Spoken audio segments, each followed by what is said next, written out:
You know, I've been in the room for the last half hour and I've met every one of you, so this is a little odd, but fair enough. What I wanted to do was go around the room. We're a small group of people. There are some people around the world that are attending here and now. What is this? This is a lair, isn't it? This is what we call a lair. This is a group of men that gather together, hopefully not merely huddling for warmth, right? Some lairs are like that. I come to these places around the world, city to city. There are groups of men who gather together like this for social purposes. What we're going to do here is supernova explode our social circles. Imagine starting in a city for the first time. You're new to the city and you have to start from square one, right? Where do you start? You start with the 3 set. You have to actually open up groups. It's not finding a girl all by her onesie. The single set, that's not where we begin. Because women of beauty are rarely alone. They're usually in groups. So you're going to have to slay the dragon head on. That's the 3 set. That's the group, right? Each of us has to get good at that in our life. I don't know how many sets you plan on doing in your life, but every time you interface with some other face, you got to open somehow. So 10,000, 20,000 sets in your future? Who knows? It all depends on how much you love humanity, right? That's only the first level, the 3 set. But we all begin here, right? New to a city. What if we could not just get good at opening 3 sets, but get good at the next level, which is merging sets?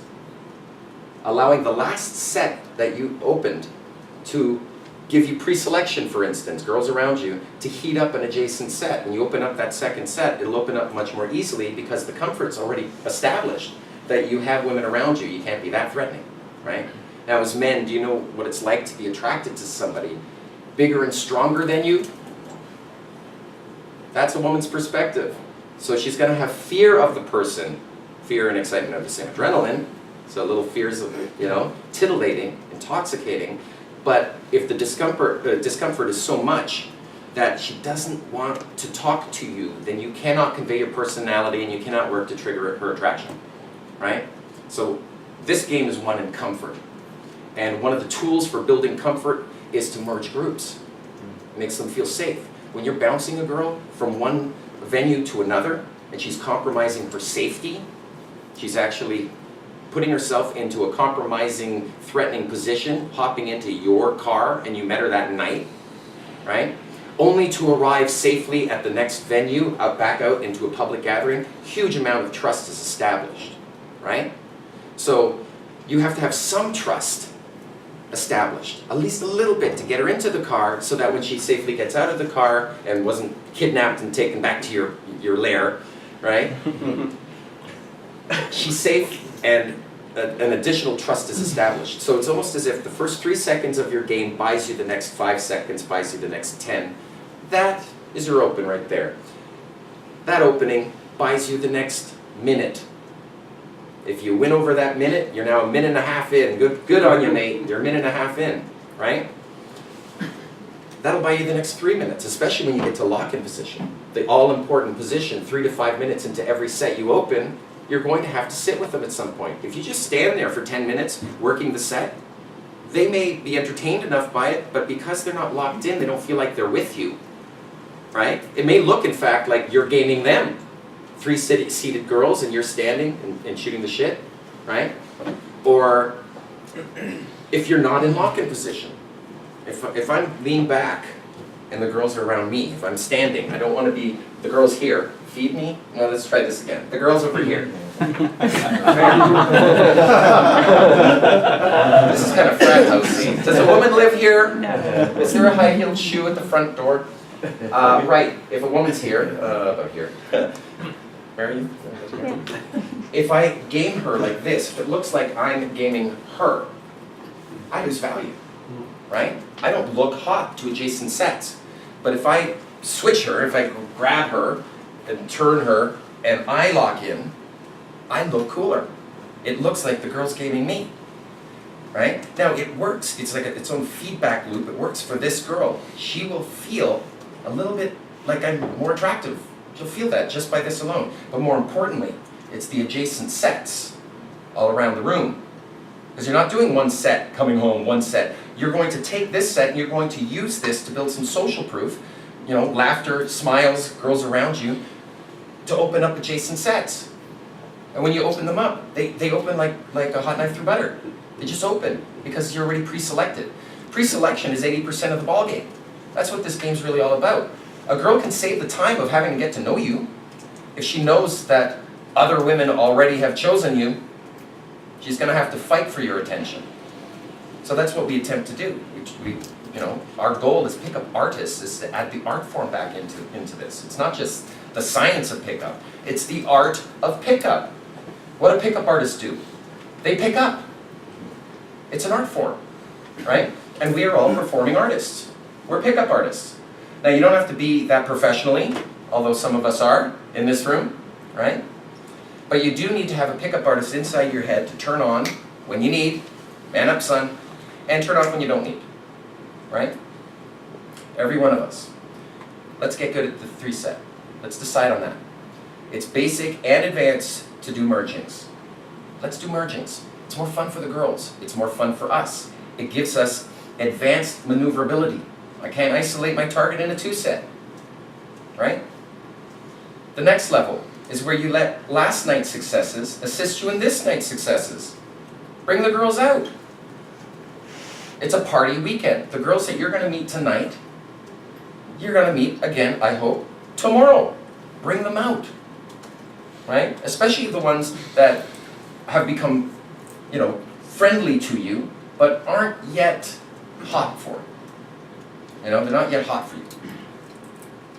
A social life has to be established. Now here's the 4th level of game. This is what I think this is the point, what we should all do. This is where you let last month's successes assist you in this month's successes. Fair? I'm gonna grab a seat again. Thank you. No false time constraints, I'm really sitting. I can only stay a second, I got my friends here. No false time constraint. Right, that's the game plan. Some of you already have a social life established. Maybe you have some girls in your life. You know what? I think I can bless this room already and say, look, clear-minded, no one's being an asshole and wearing sunglasses and being too cool for school. We're adults here. You know what I mean? This is real-world pickup. This is pickup that works. It has to. This is how we do it. I deliver the goods. The responsibility of education lies in the student, not the teacher. Learning pickup, it's like learning a martial art. When you think, oh, it'll take me 6 months to get good at this, when you're 6 months in, you'll realize, no, I need a year and a half. When you're a year and a half in, you'll realize, I need 3. When you're 3, you'll realize, I'm on my way. It's working, right? But you have to be dedicated to it as an art form. I suspect all of you are, or you wouldn't be, you know, in this goofy situation. We're a big group of men, right? Again, there's room at the top for everyone. I hope many of us are going out tonight. We're going out. Shits and giggles. Another reason to party, right? Let's not step on each other's toes. Let's abide by womanship rules. There is room at the top for everyone. There's always girls going spare. There is no scarce resource. You may feel that from time to time, but that's only because you haven't flooded yourself with the experience of consistent beauty. Let's get accustomed to beauty. This month. You know how some women, they're so damn beautiful, they make you feel different, and you behave differently? And then you think, I can't use the material I've been using on the regular girls. I need something special. I need my super killer routine, right? Styles eliciting values routine. I need that one. I don't have it down yet, but she's hot, I'm using it. No, don't use new material, stuff you're not practiced, you know, with, on the girls that really, really you want to win with, right? So what are we doing over the next while? Not only are we going to build a social circle, but we're going to build a learning curve so that 6 weeks from now, when a woman of particular quality comes along, you'll have the skill set, the technical skill set to get her. Fair? Now, I understand we're all at different levels of experience. We're different levels of skill in this game, right? And we are a small room. A few more have come into the back of the room here. Gentlemen. Hello, everyone. Pleasure. You may want to, just get yourself comfy. Find a nice spot. And welcome. Very good. Let's go around the room, if that's all right. I'd like to get some of your experiences. I'd like this to be an informal Q&A, rather than my teaching the mystery method, how to get beautiful women into bed. The structure, I have a suspicion many of you already know what the structure is. So maybe what we can do is fill in that structure. We fill in the structure to meet the objective of each phase, so we can get to each phase. Imagine every phase, from meat to sex, every phase. Imagine if we had some cognitive tools, some tools in our arsenal, something to do, right? I'd like to fill those in with your material. Fair? So, first question, we're going to start with you. Your name? Axel. Axel. Nice to meet you. Pleasure. A1, opening. We need openers, we need false time constraints from the moment our eyes meet that set, first time she sees our warm smiling eyes, right? To about 15 seconds in when we reach that hook point, we need an opener. What openers have you used? Do you have a default opener?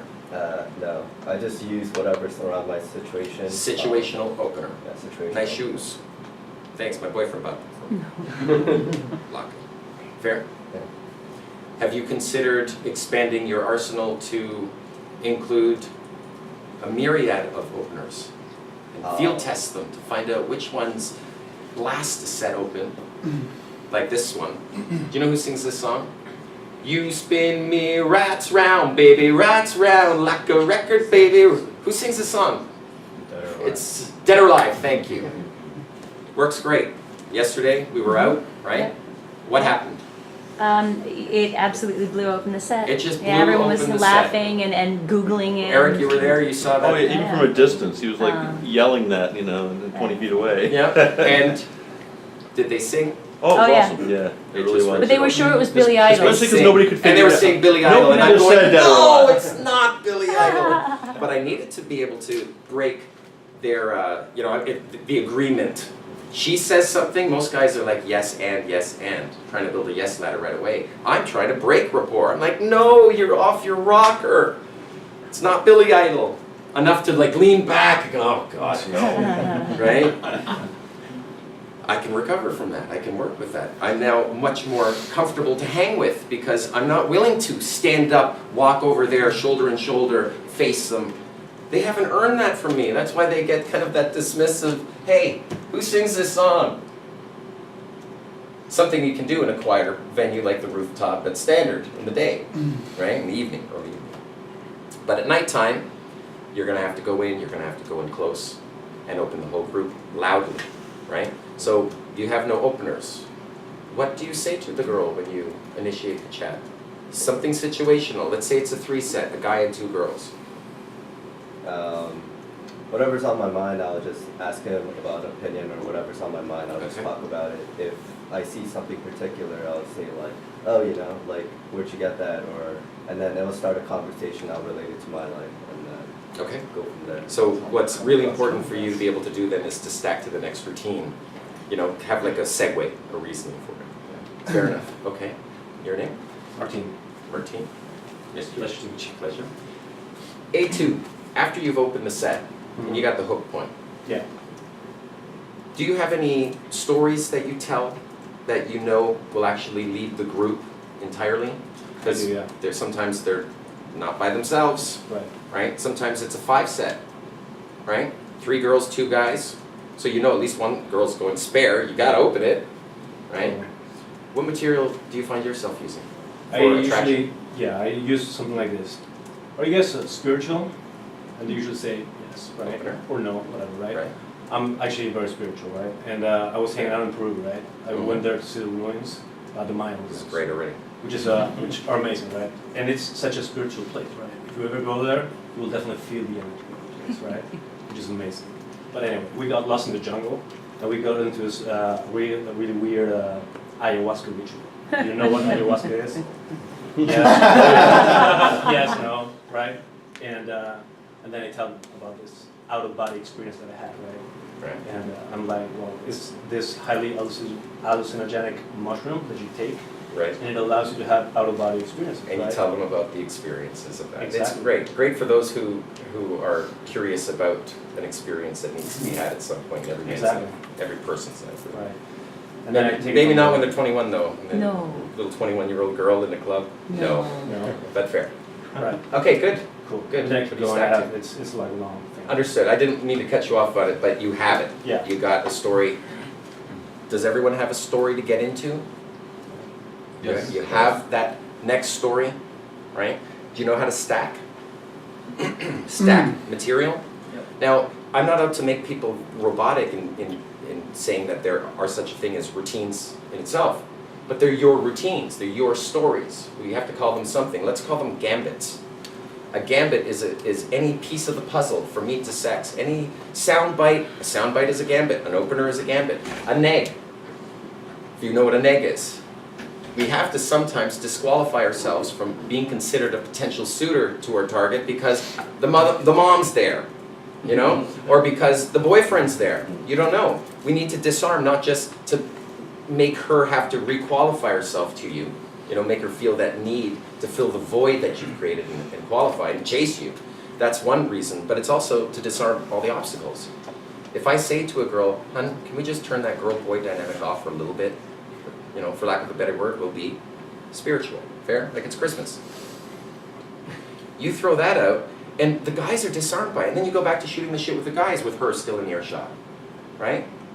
You're uploading your DHVs into her head without having to directly hit on her and uncomfortably piss off all the friends that are around. Right? That's why we need some form of story to rely on. Now, what's even smarter, and this is what you've already done, is to note that when you're telling a story, you're either going to be demonstrating a higher value. In his case, it's spiritually enlightened. It's traveler, right? You didn't go alone, right? And it's an interesting topic. You know, talking about relationships or the unknown. Those are two very interesting topics that you can stick to in any public gathering, right? Good. Okay.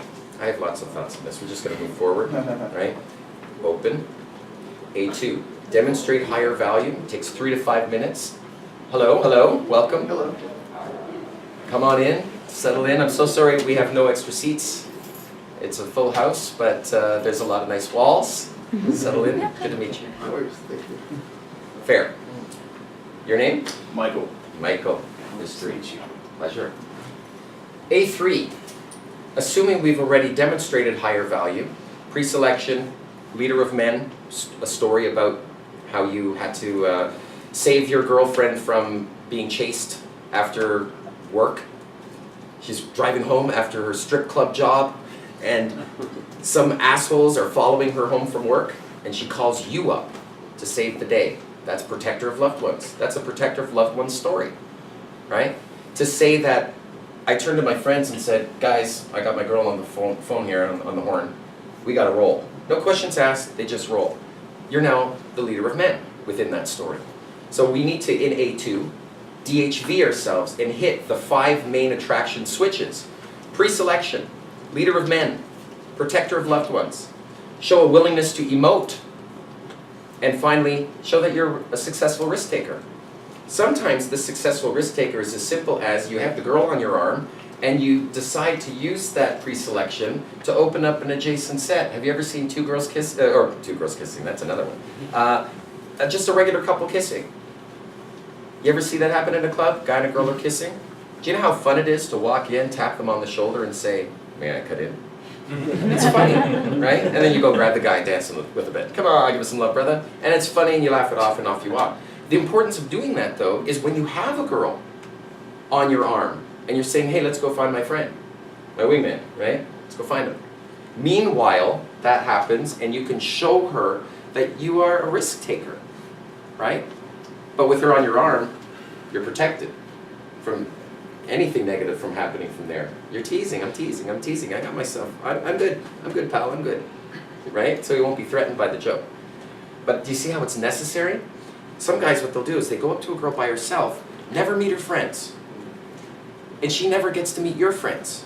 And she never gets to meet you, interact with any other human being. For some men, that's the dream. Go in and find a girl, she's in front of a magazine rack, right? It's like, there she is, all by her onesie, let's get her, right? I want the girls in those magazines. And they're not alone, standing in front of magazine racks. Hey, when it's a girl all by her onesie, by all means, go in, and you can even open direct. But what happens if there are some men there, you don't know who's who? Then indirect is a much more powerful way of opening. Gives you more maneuverability. You have much longer time, 5 minutes, 8 minutes, 12 minutes, to demonstrate your personality before she has to choose whether she's going to sleep with you or not, as opposed to the opener, would you like to sleep with me? Right? That's direct, that's a direct opener. Wow, you're gorgeous. Boy, I wish you were naked.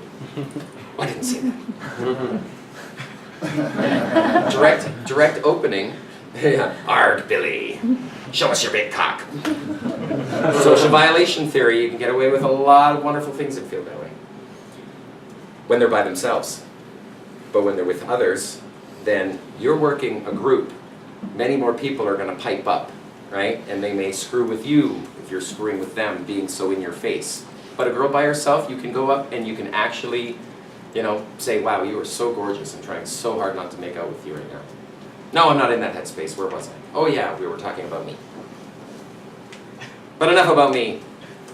What do you think of me? Don't answer. That was rhetorical. Was that rhetorical? Yeah, that was rhetorical. So was that.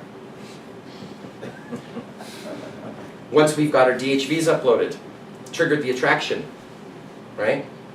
Successful risk taker. A willingness to emote, to show a rich range of emotion. She may not know who you are, but in the last 5 minutes, your emotions look normal. She can trust that your emotional circuitry is normal. When you tell a story, you can grimace at certain aspects of it. You can freak out, like when I went into the elevator and I saw, okay, I got a buddy. He's engaged to a girl. That girl I saw in the elevator making out with another girl. Now, if she was making out with a guy, that'd be cheating, right? But she was making out with another girl. Is that cheating? Aha! Is that cheating? Not my girl. It was hot for me. I was in the elevator just going, welcome to Hollywood. Right? But the question is, do I tell him? That is a good opener. Beautiful opener to use. I'm not hitting on the girl. I'm not saying, hi, what's your name? Where are you? Where are you from? Right? To engage them in a conversation. Instantly, instant rapport. Builds comfort. Buys you time. Also, there's something known as compliance momentum.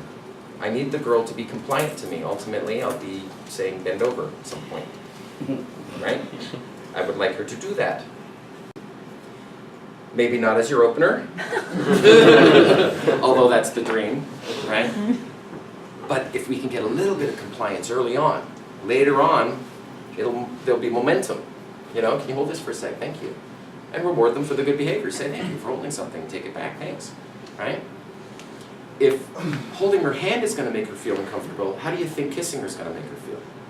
So sometimes you have to get her comfortable with you in stages. Right? When does that start? Early. Often. Eric, you were out with me last night? Yep. Did you see me go keno with any girls? Yeah, all of them. Yeah, I did. So, how many girls did I squeeze or hug or spin? Half a dozen, I don't know. Right? Early and often. And it looked, in your opinion, normal, or Oh, sure. They were was I giggling. too over the top? Oh, they were giggling the whole time, and you crack their thumb joints, or Yeah. um, Yeah. You know that whatever that bit one? of- I guess not. I guess you didn't know this. How old are you? 24 now. 24. So when you crack your knuckles, you do that, and you know them all. You can get out every one of them, right? There are some missing ones if you allow me. The space from here to here. See that distance from here to here? Same distance in. There's a knuckle in here. Loosen up. Listen to this. Essentially. In all your life, here we need symmetry. In all your life, you didn't know that you could do that. That there is like a hidden knuckle that you can crack. And now you know, No, I know. right? It allows me to touch. Go keynote. Get her comfortable with my touch. Touch often. Touch early. Touch often. Right? Even if it's pushing away, oh you, don't start, right? Just to get the compliance happening, you know, get them feeling like you're a touchy person and that's normal for you, right? Even if it's not. And I'm not doing it because I'm trying to be all Mr. Man-Hands, right? I'm not doing it for my own selfish gain. I want her to get physiologically accustomed to my touch. Hell, I want to hold her, right? I just don't want her to go, right? I want her to enjoy that. And if it requires me bringing her in, and if I get a pity pat, I can, you know, where if she goes like this, I can say, was that a pity pat? Oh, you asshole, rub it out. Good girl, now get off me, right?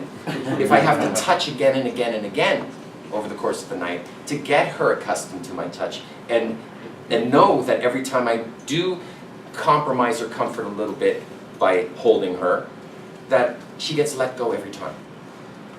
I need to demo that. Every set that I do, anytime I go keynote with a target, with the girl of my interest, right? I gotta get her accustomed to me. So the power, in my opinion, of any keynote escalation, of any touch, the power of it is in the roll-off.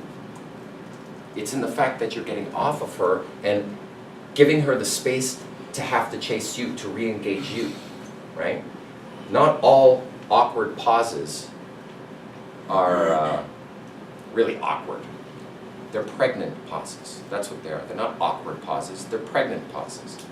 Awkward is when a routine ends. You're done and you have to start up a new routine and you, oh shit, what do I already ended my story and I have to start a new one. They're leaving now. Shit. Right? Does that ever happen? Here's an example of an awkward pause. Excuse me, what time is it? Not that you'd ever open with excuse me, because that's the vagrant's opener. Change that to hey guys. Or, okay, get this. Those are examples of attention getting first words, right? Or even, hi, get this, and go right into your opener. Rather than saying your opener and they say, what? Is kissing cheating? What? Is kissing cheating? Don't want to repeat yourself, it's low value behavior. So you say, okay, is kissing cheating? Now you don't have to repeat yourself because you just have to get their attention with something. But don't use excuse me or sorry to bother you. Some people do that. Don't open weak.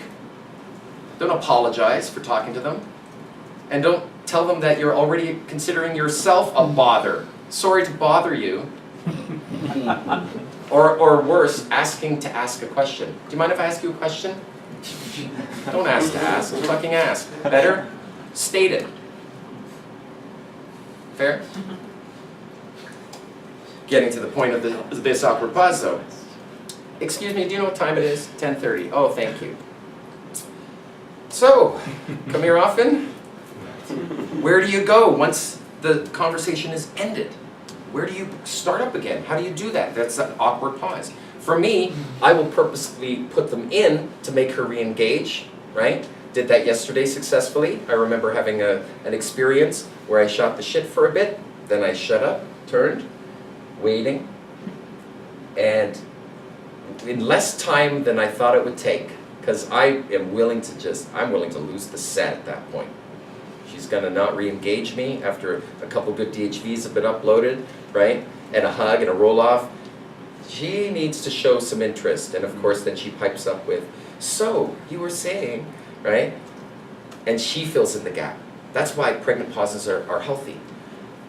But the ending of a routine, giving you that awkward pause, isn't healthy.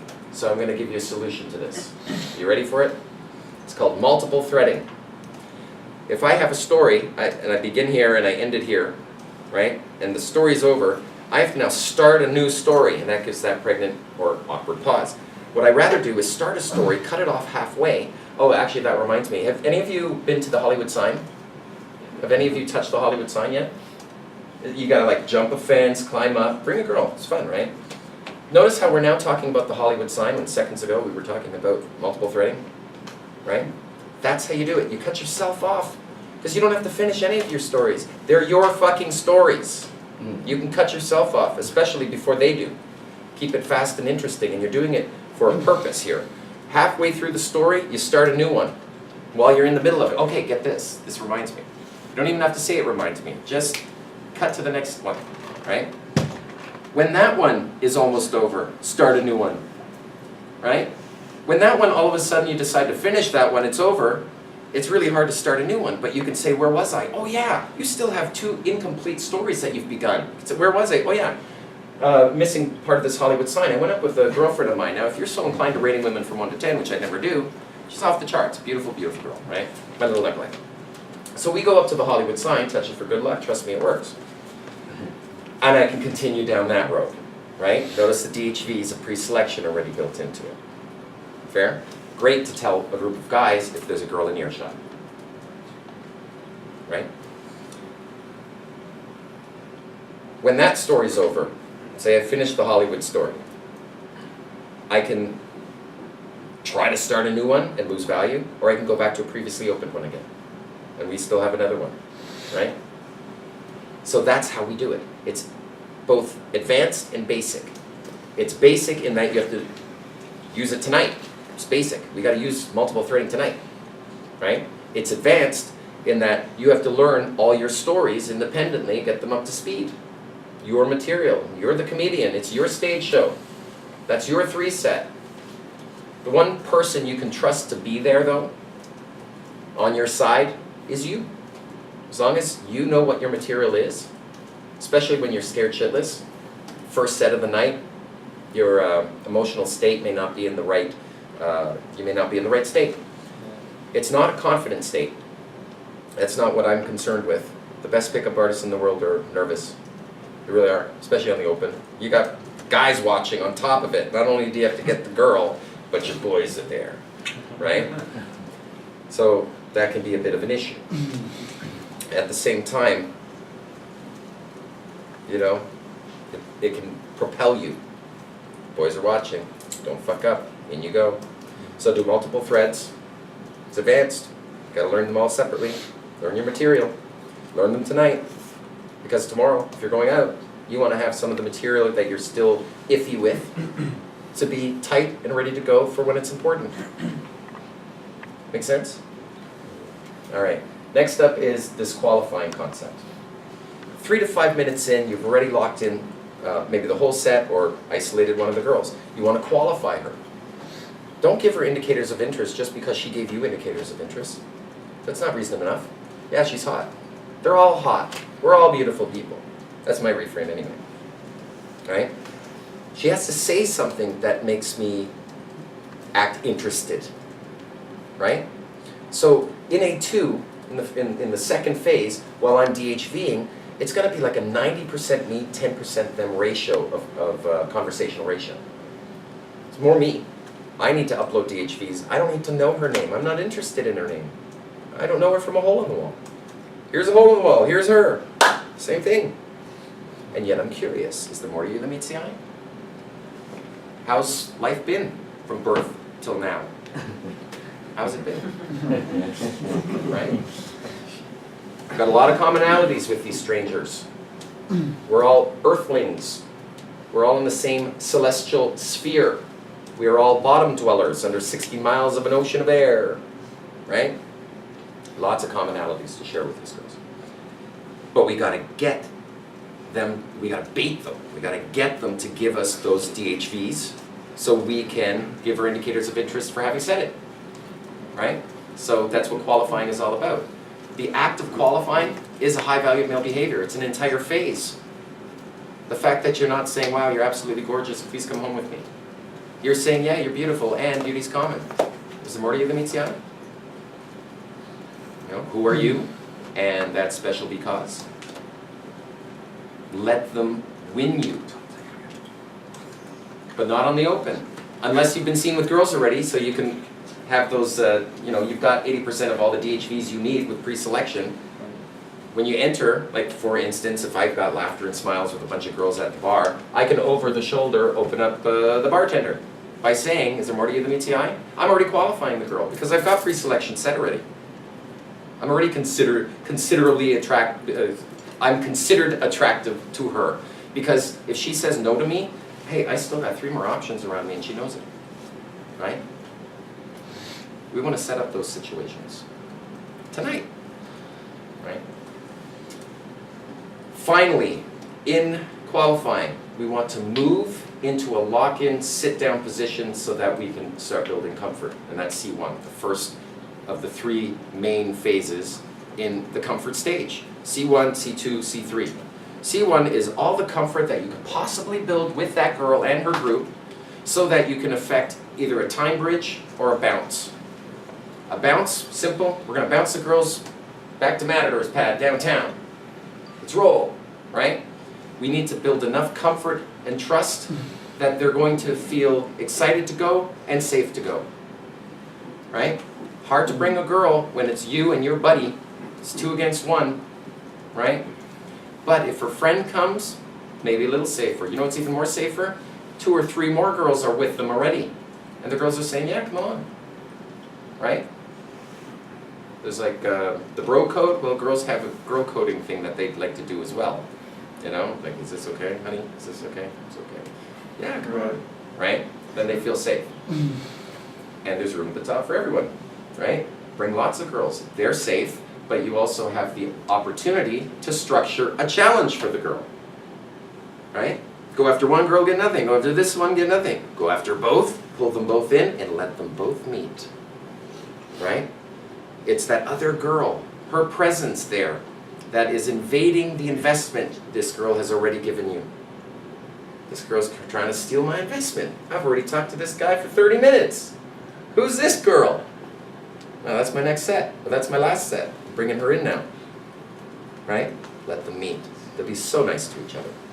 They're going to Facebook each other and everything. And then when you call up the girls, go out 4 nights a week, which means go out more than you stay home. Go out. Let's be social. 7 billion people on the planet. We're social people, right? Let's keep that momentum. Go out more than you stay home, right? A learning curve can be built that way, right? Patterns will be discovered. The patterns of what it's like to open up sets and merge them together and see that there are these reoccurring patterns like you need to lock in. You need to introduce people to other people. So, how do you all know each other? That's a waypoint. To actually say, so, how do you all know each other? Don't want to open with it because it telegraphs some interest. But in A3, when you're qualifying the girl, she's already earned enough of your interest to ask questions about her. You weren't interested at first, but now you are. Right? So how do you all know each other? Who are your friends? Oh, you're co-workers. All right. I gotta know this stuff. You know, can I make out with her in front of them? I don't know yet. Right? Do I have to pull her by the hand and take her aside? Do I have to disarm her co-workers in order to, you know, can I borrow her for a second? I'll bring her right back. Just want to introduce her to a friend of mine. And then the friend, of course, is your lips around the corner, you know.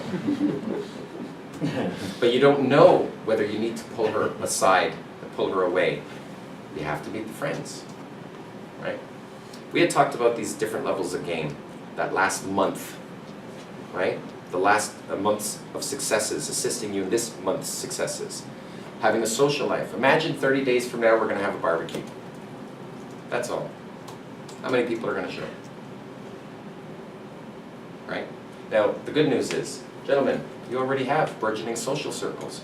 Let's get to know each other. I think that's agenda enough. Having our social circles supernova explode. Some of my girls will meet some of your girls. And within that, he's going to be there. Maybe the sister of one of the girls that you like likes him, right? Nothing safer than a barbecue at 2 p.m. on a rooftop patio. Right? Beautiful scene. Everyone gets to meet. 30 days from now, I hope we're going to set something like that up. See what you can draw in. I like saying, you bring the party, I'll bring the girls. Right? Is that something we can do? Who's got a burgeoning social circle already with girls going spare? Cool. A few of us. And the others are like, he just wants my girls, man. I'm good. Because I'm good at that 3 set, right? I'm good at merging. I like bringing girls from last night out again, right? And I like working long game. You know, I've been here for the last 5 weeks. I've been kicked in the ass. This game is so tough and so, you know, ball kicking, you need diligence, you need patience, you need to keep going, you know? There's no stopping. Stop when you're dead, right? If you're at home alone and you don't have a girl with you and you feel that desire, step it up, son. It's time to get dressed. Let's go out. We're going to be out more than we stay home. The only time we're going to be home is when we don't want to go out because we really want our space. And that's a quality problem to get to, right? More likely, you're not leaving the house because you got a girl coming over, right? You don't want to take every girl out again. Sometimes you actually want to pull them into your life and never bring them back to the scene of the crime where you met them, you know? But some girls, hey, they got friends. They're going spare. We're going out tomorrow night. So the girls we're going to meet tonight, we're going to bring them out tomorrow night. That's the goal. Yeah, it's party weekend. Yeah, we're going to go on a 3-day bender. Join us. Join us halfway through. Right? C1. What's your name? Kumar. Kumar. Pleasure. Mystery. C1. Comfort. This game is won in comfort. It's comfort game. Ultimately, I want the girl comfortable enough to be okay with touching me. Simple concept. But what if making out with a girl turns to arousal and you're in the club still? You actually have to be the first to slow it down. We're the guys who slow it down. It'll actually speed up game. When you say, babe, come on, off the lap, let's slow it down, let's rejoin our friends. Our friends being her friends. You just met them. But, you know, took the girl around the corner, you're not going to stay there forever. You now know you like each other. Great. Don't turn it into some hot, horny, you know, finger fest. That's actually clean still. I'm still PG. I was until that thought. Bring her back to her group. Bring her back to her group. It isn't seedy pickup. It isn't just snag that one girl, pull her away. It's, there's a problem, her friends are there. There's an opportunity, her friends are there. I want this girl to see what I'm like with her friends. I want to win them over. I want them to feel comfortable with me. I also want her to meet my friends, even if it's just that last set. I also want them to see what I'm like with people she knows I'm new to and she doesn't know. I want her to know that I have at least some social ability, right? Because that's valuable in a mate, right? Do you have that as your game plan in comfort? Of meeting her friends? Yeah, come meet my friends, they're right here. They're gonna love you. And you're formal at that point. Maybe a name exchange will happen then. But note that the name exchange isn't happening on the open. Hi, I'm Eric, what's her name? It's boring. You can do it, that kind of telegraphs interest. And it's boring as hell. As opposed to, I'm not random, I'm rainbow.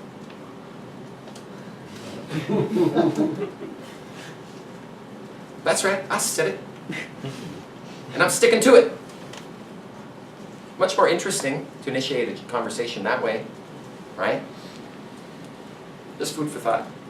In other words, everything that comes out of your mouth, there should be some uniqueness to it. Something clever. These girls are very clever. Fair? Now you're in C1. 5 to 15 seconds opening. In A2, start DHVing, just bragging, but doing it with class. Right. You know, doing it Some finesse. with some finesse. It's an art form, right? Using nags if necessary during A2, 3 to 5 minutes, right? In order to put her in her place so she knows that she's not being hit on. You know, there's no off button on her. She's pooping words. I can smell it. I can smell it. How do you roll with her? I have a thought about you. I already figured out why you and I are never going to get along. You know why? We're too similar. Yeah. You won't take my shit. I won't take your shit. What fun's that? I am curious about something though. I'll actually get to it in a little moment. We were talking about C1. Putting her in her place. It's not being mean. It's just making her secretly comfortable knowing that I'm not specifically hitting on her. But what it does do is it buys me a few more minutes to upload those DHVs into her head. Even if I don't have to talk directly to her, right? Put her in her place, talk to the others, DHVs are being uploaded, good. Once there are enough DHVs, 3 DHVs are good, right? She discovers that I'm pre-selected by women, I'm the leader of men in my tribe, I'm the tribal leader. And my emotional circuitry seems to be playful, and I'm in a good mood, and everything is normal. Although he's a little quirky, right? And excited to be alive. That's a start. I'm going to start getting at least, a couple indicators. And I'm going to draw out in A3 qualifying. Qualifying is 8 to 12 minutes long. You're already locked in with her, right? Asking her questions, getting to invest in you. And there are a bunch of games that you can use. They're qualifying games. Asking questions. There's the question game. Have you heard of that one? Yeah. You just go back and forth. You're asking each other questions. Really what that is, Play the question game.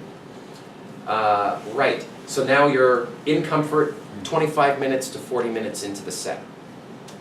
Some people think that it's 3 minutes to getting a phone number. This is modern pickup, gentlemen. Have you noted we're not really going after phone numbers anymore? Have you not noticed that Skype IDs and Facebook URLs are just more convenient?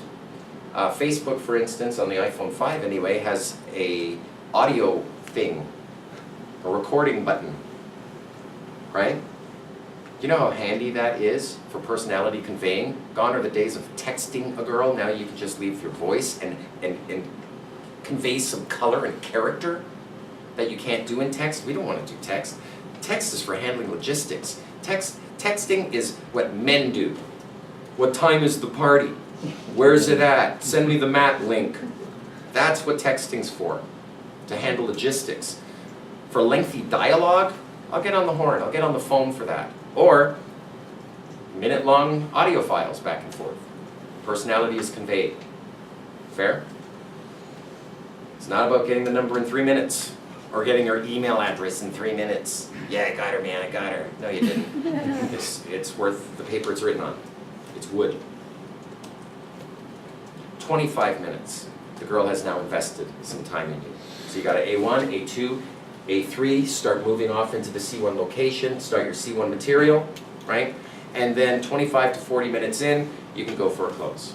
You may want to get the phone number, or Skype ID, or contact exchange, we'll call it, a few minutes into the set, but then don't leave it. At least stay 5 extra minutes to show her that you're sincerely wanting to know her, and it's not like some seedy pickup. Some girls, they're young, 21 years old, they understand this whole pickup thing, they like you a little bit, and they exchange the number, and then say, okay, well, nice meeting you, I gotta get back to my friends, as opposed to you saying, well, introduce me to your friends, we're here. Stay in that set, show interest. You got her contact number, great. Doesn't mean you don't like her, you would like to hang with her more, introduce me. Hey, let me introduce your friends to my friends. Make that happen. Be the social butterfly. That's something that you can give as a gift to the friends. You know how lovely it is to be introduced as a warm approach? You're thankful for it. Hey man, I'm going to introduce you to some girls. Be cool. What, you're going to say no to that? Come on, let's go, let's roll, right? And the girls are like that as well. Hey, I'm going to introduce you to some very sophisticated gentlemen. This is Tweedledum, this is Tweedledee. Fair. 25 to 40 minutes. And then we go for a phone number, or, better, a bounce. Let's pull the girls that night. Let's get her phone number, certainly. And a reason to call them. On Thursday, my friends are heading to the Magic Castle. I'm going there, show starts 8:30, so I'll pick you up 7:30, and hide your shoulders, because it's the type of place that you're not allowed to wear spaghetti straps. I gotta wear a tie. It's very, pish-posh. And you're gonna love it. Bring your friends too, if you'd like. Even if I never do bring her there. At least I have a reason to get the phone number, something that we're going to do. Then I can call her the very next day and say, hey, there's a little gathering of friends. It's started now and they're going to be here in about an hour. Can you hop in the car? Come on over. You already have her number. You already have a reason to see each other again. So you might as well hang out a little bit before then. Right? That's a time bridge. There are 2 sides to that time bridge. And it's about 40 minutes to get to that. Maybe 25. 25 at the least. That's pickup. Does that ring true to you? I mean, some sets will go long, will go 2 hours, you're in the club, and then you just bounce them all out. Hopefully, with your wingman, you'll get 2 or 3 sets. Merged all together, yeah, we're head back, after party. Now you can do what's known as mid-game. I think we should take a break though, right? Take a little 5-minute break. I can perhaps get a smoke. We can stand, stretch your asses, rub your neighbor's asses, right? And we'll come back and reconvene in 5 minutes. Right. Here was the question basically. What happens when everything's going great? Everything's going well. It's all going well. It's almost going too well. It's almost boring, is how well it goes. It's comforting, isn't it? Some people don't try to wreck the set so that you can recover it. There's no challenge set. You're there, you're present. You're in. It's on. We like each other. Right? It's boring. What's better is to say, yeah, we like each other, and you're going to have to fight for me, because that girl over there wants to talk. It'll be worth it. But let me introduce you. Hey, this is Tulip, this is Tulip. It has to be established. So here's what I like to do. When everything's going absolutely well, I like to take a metaphorical monkey wrench and throw it into the perfectly working engine. That's what that is. Merging sets together. But why would you do that? Why would you make it harder on yourself? Right? You're making it harder on her. If you don't structure the opportunity to be pursued, you don't step away, there's no chase. We want to be chased, don't we? But we can only choose from those who first choose us. So the way, a good game plan for being chased is this week, if we go out 4 nights a week, you get 3 numbers each night. 2, 3 numbers. By the end of the week, you're going to have a whole collection of numbers. But I only have 3 days. You know, I've gone out 4 nights, I only have 3 days left to enjoy some daytime, day 2s with the girls. So here's what we do. We invite them all together. all the girls from the whole week. Yeah, have a barbecue, 2 p.m. Sunday. Come down. Right? So the girls that you met all week long, they all get to meet each other in there. At this barbecue. It's counterintuitive. You would think that, oh man, I'm going to lose everything. I'm like a glutton now. I can't get any of them. What'll end up happening, curiously, is you'll end up in time getting all of them. You see, they've come out on a date 2, and now, because they know they've invested time in you, they now know that they have to meet the challenge. There's a challenge, there's these other girls, right? Now you've structured that pursuit. And they're going to be very nice to each other. Usually. Very nice to each other. You'd think, oh man, I'm going to lose out once they find out that I met them all last week. You know what I mean? Oh, you met them last week? You met them a few days ago? Yeah, I met them a few days ago. The girls don't think, oh, what a player. Right? Because a player is someone who plays on women's emotions and doesn't necessarily get to keep the girl. Right? They think, I have a chance. These girls, he met her last week, he met her a few days ago, I have a chance. And they all feel that. So you end up being able to see the other girls at another time, having already built that much more comfort, pre-selection, and you get one girl that evening, and the others are set up for the next evening, and you can actually have a dating life. Bring them all together. Does that ring true for anybody? Anybody play multiple groups and like Angel, you were there where we brought girls that we had met that night. We brought them the next night over to the house, to Matadors, and they were introduced to the girls that were over at the house a couple nights earlier, right? They get to meet. Was there tension? Some tension. It's positive tension for me. Right? And we look cool. The girls are comfortable. Girl, first time coming over to your house, yeah, come meet my friends. They open the door, and there's a bunch of safe girls in there. Do you see why you want to invite all the girls? There should be more girls in your barbecue, at your barbecue, than guys then. Yeah. I was going to say, has this ever happened to you? Because this has happened to me. It's like, when you invite the girls out, there's still a heavy screening process. Because I've invited girls out for me, but they're not they don't know how to be social and they're not fun. So when they're chilling with me, I have to be responsible for their fun instead of like, oh, I want to like be hitting on other, or opening up other Yeah. girls. And Yeah. these girls are just hanging back, not doing nothing, and then they Yeah. think that like I'm an asshole because they're not entertained. Right, that can happen. Yeah, pivots. Girls that you're not necessarily planning on dating, but they're friends, and you bring them out, but then they're not very social and they don't help you accomplish the job. So what do? You find yourself not interacting with them as much in the future, Yeah. Because there's a lot of options. Like, I can understand, it feels like you babysit. Yeah. I Yeah. brought up this girl from last night, but I'm not interested in her. I would like her to come out. I would take the time, I would sit her down, Mm. take the time to say, look, I'm a social being, I want to interact with people tonight, and you're all negative. I've got a whole bunch of things you can call a girl, but I won't get there on camera. So, When is it good to have girls meet other girls, and when is it not? So Day good to two. do that? Day 2. Or even that night, merging sets. Merge the sets. But the point, though, is getting a dozen numbers in a week, 3 a night, 4 nights, and then inviting them all at once. Let them all meet each other. So you Great advise fun. pretty much always doing that? It's just great fun, Or at the end of the month, a month from now. Let the whole month's experiences all build up to that one day. Bring everybody. Everyone gets to bring their friends, and you bring your friends, and supernova explosion happens, right? Yeah. Kind of a random question. So I'm seeing 2 girls, and they are both bisexual. Yeah.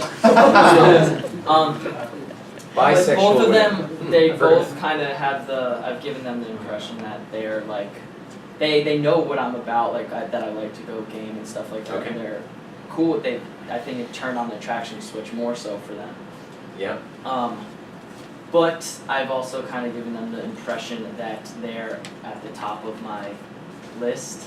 Almost like all these other girls that I'm gaming are just like random, whatever, but they're, So you something just special. haven't actually So they both, structured I want to that merge them seduction. both together, but Okay. I'm nervous that I'm just going to blow them both out because they're both going to see that I... It's worth the chance, I Or- think.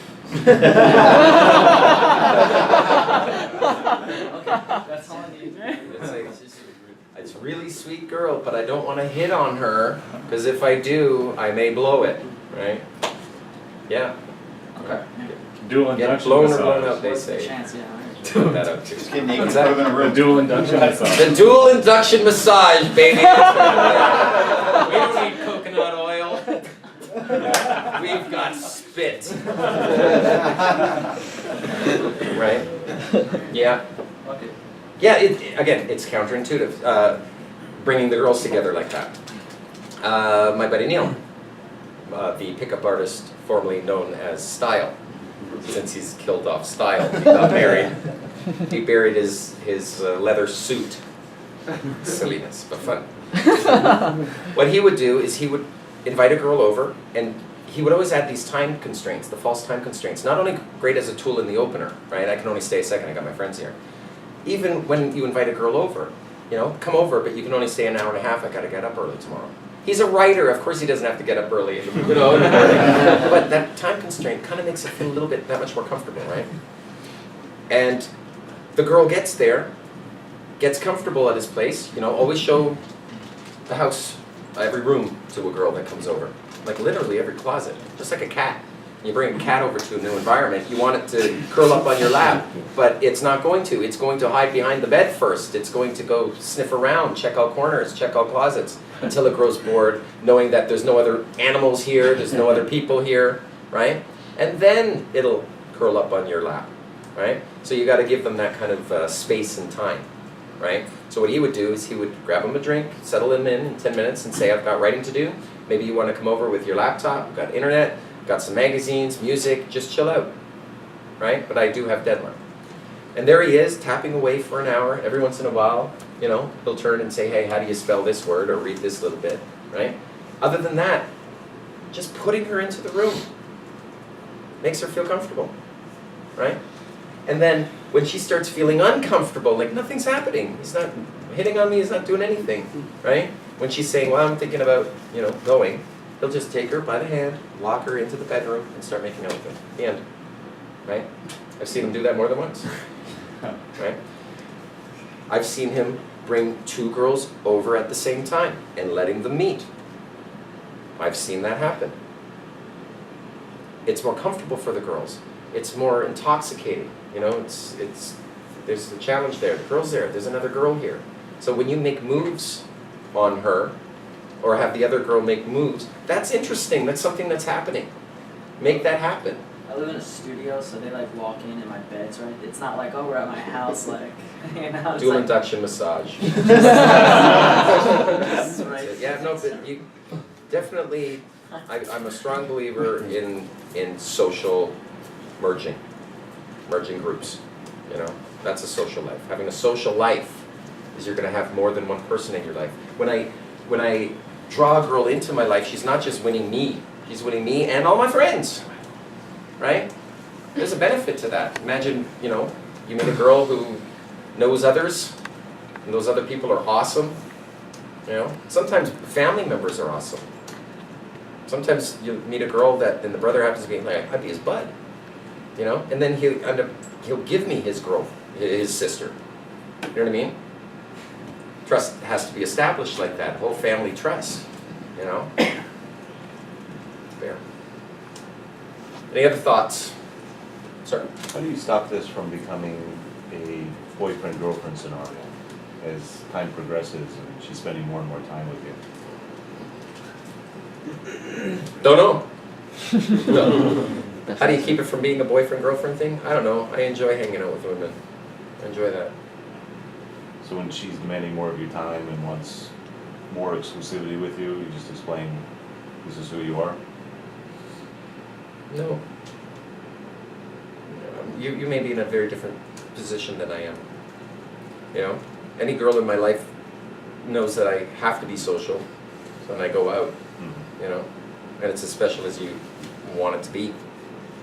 In other words, if you're with a girl, she knows you have the other options, and you continue to choose her. That's a pleasing thing, right? You start off with a dozen girls, right? This week you met, and 6 of them show with their friends at the weekend. You may find yourself not hanging out with the hottest girl. You may find yourself hanging out with the coolest girl, right? But you're choosing from these girls on that weekend. You're not ending up with the one that you know, that stuck to you. Like some pickup artists, they go into a 4 set of girls, and the one girl that shows interest, he'll snag. As opposed to, he chooses who he wants, rather than, you know, the weakest link. Some guys are happy enough to get soaked, you know. I love the challenge of getting the girl that I want to meet. You know, pick them straight away. I don't find myself in, you know, I mean, don't know the answer to it. Fair? Yeah. That's like, over the next 20 years, what do you say to the next girl that you fall in love with? I mean, that's what pickup is. Pickup isn't about going from meeting her to getting her phone number. It's going from meeting her to her falling in love with you. There's much more momentum, right? So what you're saying is, what happens when you win? Well, you enjoy her. But honey, I've got to go out tonight. The boys are dragging me out tonight. Would you like to join us? If you want to join us, join us. Otherwise, catch you on the flip side. Yeah, That makes sense. I always fall into the provider friend, and I'm not actually bringing them out with other girls. Right. Understood. See, what I found, and this is like a relationship management thing, every 3 weeks or so, when you're in a relationship with a girl, she needs to be reminded that you continue to have options. And despite those options, you continue to choose her, right? She needs to feel, it's strong, but she needs to feel at least a little taste of jealousy so that she knows, quite simply, if she were to break up with you, you'd be late in the next week. You'd have a new girlfriend. As opposed to some girls who think, wow, I've been dating this guy for years. If I were to break up with him, I know for a fact that he's not getting laid for the next several years. Right? Now you're not attracted to your very own girlfriend. So you need to bring her out to a public gathering. And when she's on your arm, you know, you're much more attractive. And shoot the shit with people. The neat thing with indirect game is you get to open groups of people without offending. right? There are guys in those groups. Sometimes your girlfriend is with you. Sometimes you've got female friends. You don't have to make out with all the other girls, but you do have to engage in these conversations. Do it as an adult, and do it hopefully with an air of panache, so that you can hold the set, right? And that girl will be able to watch you do that. And then sex is even hotter. Fair? Thanks. When you open like indirectly, say you're opening like a 3 set of girls, right? And you open with indirect material. Now, just on the approach alone, like just because you were a guy going up to them in a club or bar, aren't you already telegraphing interest? No doubt. Like sexual interest, No doubt. right? So we can use a neg to balance that opening imbalance, right? Over the shoulder, shooting the shit. You haven't earned me turning, right? So I could be, if I'm, with my friends here, I don't have to get up and walk over and show all that much interest. I can just over the shoulder initiate the conversation, right? Have you heard of the Titanic? Did you hear what happened to the Titanic? Are you up to speed to this? That didn't really seem. There it is. You've heard about that, haven't you? The Titanic didn't sink. You've been hearing about a story that a lot of money has gone into so that you know what history is. History has been rewritten from 1910 onward with someone's money. Someone had something to hide. Apparently, and I could be mistaken, because who the fuck am I?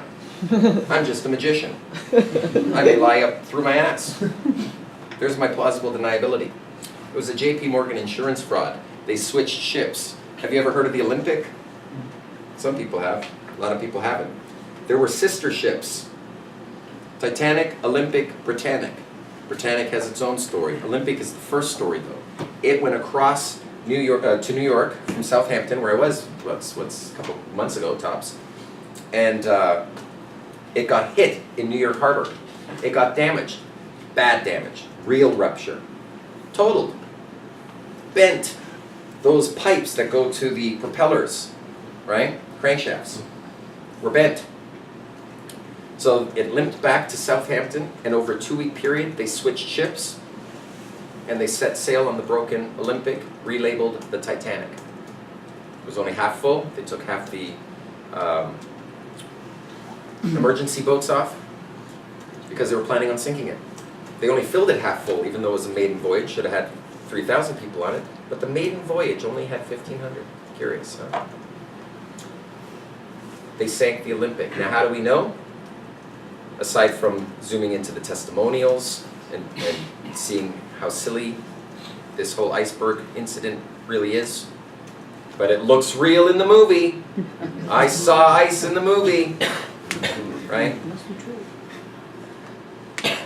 2 of the letters fell off of the bow on the sunken ship. They're not supposed to fall off, but 2 of them have rusted off and fell off. And stamped, like it should be, into the metal, 3 feet high. They found 2 letters, M-P, Olympic. They found the Olympic. The Titanic was relabeled the Olympic and became a British war vessel for 25 more years. Troop transport.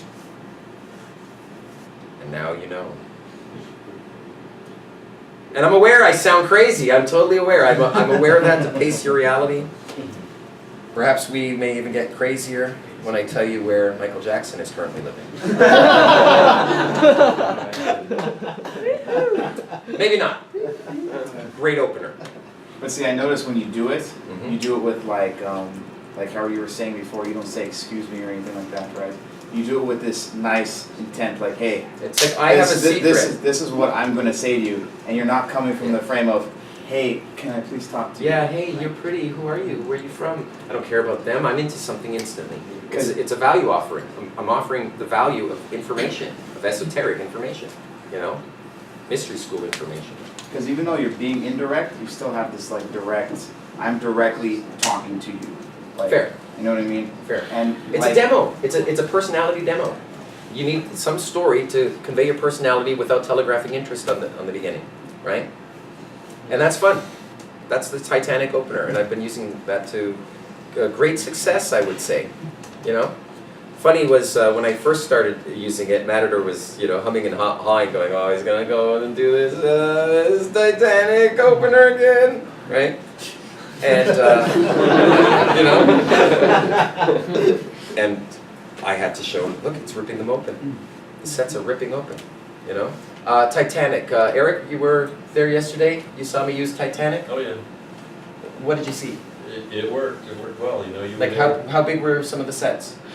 6, 6 people? and you were opening that again from even a distance, just from where we were sitting, you didn't even go over to them. Right. You know, you just sparked that up. Because that might telegraph too much interest to actually get up and walk over to the girl if it's quiet enough that she can hear you from a distance, right? Why get up and walk over if the comfort's still established? Yeah, fair. It works. I used it later, It's indirect. Oh yeah? not in your way. Okay. I went over and I said, do you believe this? My friends expect me to believe this. Ah, So when I do it that way, fair. they didn't believe it. Who believes it? I believe it. Okay, you, Lizzie, put your hand down. Elizabeth already. She knows. Did you make that up, or is that like a real thing? Oh no, that's a real thing. Then I believe it. Look up the documentary. Do your Look search. on YouTube. There's a documentary. There are Super books. conspiracy theorist type Fair. of person, so I believe it. No. Mhm. You want to know where Tupac is living now? Oh God. Yeah. You never have to zoom into those ones, but I do bring them up in field, right? To keep it lighthearted and fun.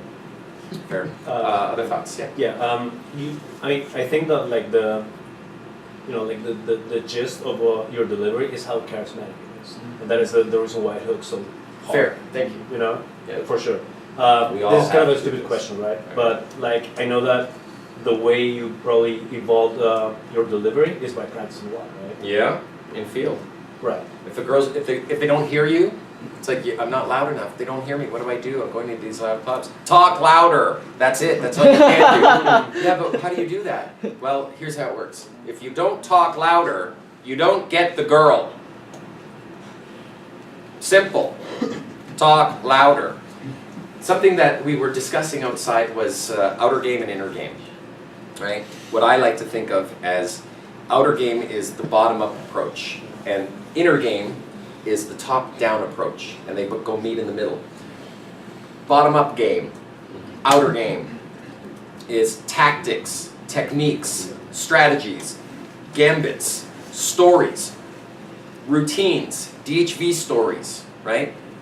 Comfort-building games, Keno games, tactics, the tools for an artist, right? But then there's the inner game, the top-down approach, where you can utilize all these things. It has to do with the way of being, how to be as a man. See, it's more general. These are specifics. And then there's the general top-down approach, right? On delivery, cadence, how you add pauses. A lot of people speak really quickly That's very true. when they go in field. That is actually my fault. Is it? Oh, Okay. yes, yeah, absolutely. It's And what we do. But what I do is I find myself, right as I go into a public gathering, into a club, I know I'm now doing the switch over. I'm switching to 30% of the speed. I'm now using this character. Of course I can talk quickly. I can add ums and ahs if I want to. I can talk really quickly. I'm a visual thinker. When my boys get together, we talk fast, we multitask, man. We're multi-threading, right? But in a nightclub environment, especially where it's loud, you have to slow down your speech just so that they can hear enough of a word to piece it back together, because the boom, boom, boom, boom, boom, boom is cutting up your sentence. So slow everything down. Not only slow down every word you're saying, almost as if you're speaking to retarded people. You'll be thinking, they must know I'm doing this to them. Speak slowly, right? You're going to think faster than you speak. You don't have to speak at the speed of your thinking. You know, it should feel like, well, first off, you'll need 1/3 the material. If you speak 1/3 the speed, right? That's important. But also, you won't telegraph to them that rushed, that feeling that you're rushed, as if only I finish this story, if only I get the DHVs out and into her head really fast, she'll stick, because she's starting to, peel away, she's starting to walk away, I just have to finish the sentence. No, it doesn't work that way. You have to stay speaking slowly. You can be excited. You can speak slowly and be excited. Enthusiasm is contagious. See the top-down approach? It's delivery of how to actually convey your personality using the words, using the lines. So that's one of the ideas that I have is speak slowly, 30% of normal natural speed, and add the all important pauses. It's not just slowing down each word, but also between the words. Enthusiasm is contagious, right? In fact, you can talk about absolutely nothing. As long as you do it with enthusiasm, they're going to feel that too, right? The emotion that I want women to feel, or groups of people to feel when I come around, I want them to feel fascinated. One way to make them feel that is for you to be fascinated about something yourself. Do I not speak with fascination when I speak of the Titanic? You know what I mean? Like, are you for real? The Titanic didn't sink. Who knew? I guess my question was real quick. How did you deliver? How did you develop and get your delivery so on point, right? Do you have Girls advice couldn't on hear that? me in clubs. Mhm. You lose a set. You know, if I'm out partying for 3 days and 3 nights straight, if I lose my voice, Monday I need recovery because I'm going with a depleted, this is my weapon, you know? The gift of the gab, right? It's conversational pickup. This is what we're all doing. You know, you're not doing dance game, are you? I mean, you may, some of you, you know. In the same 20 minutes that you're grinding a girl, that when you get off the dance floor, you still have to say, hi, what's your name, right? In those 20 minutes, I'm telling you, I promise you, I can get way further with a group of people than just dancing with them for 20 minutes. Conversational pickup, I believe, is where it's at. This is what we're doing. A lot of keynote is involved too. Sometimes it's loud and you have to demo rather than telling the story of your pre-selection. Having girls with you is the story, you know, actually making the story happen during the course of the night, right? Yeah. Were you somebody when you were going out with style and everything, and were you guys going out in the intention of like, okay, tonight I just want to get laid. I want to pool tonight. I want to be pulling girls to home, or were you just like? Well, more. How about this? I understand where you're coming from. Yeah. That's further in the past. He's married now. Let's talk about Matador and I. Matador and I, we've been gaming. I'm not going to say non-stop. But it's an imbalance. We're gaming more than we're not. It's definitely an imbalance. We've been gaming, and this game needs it.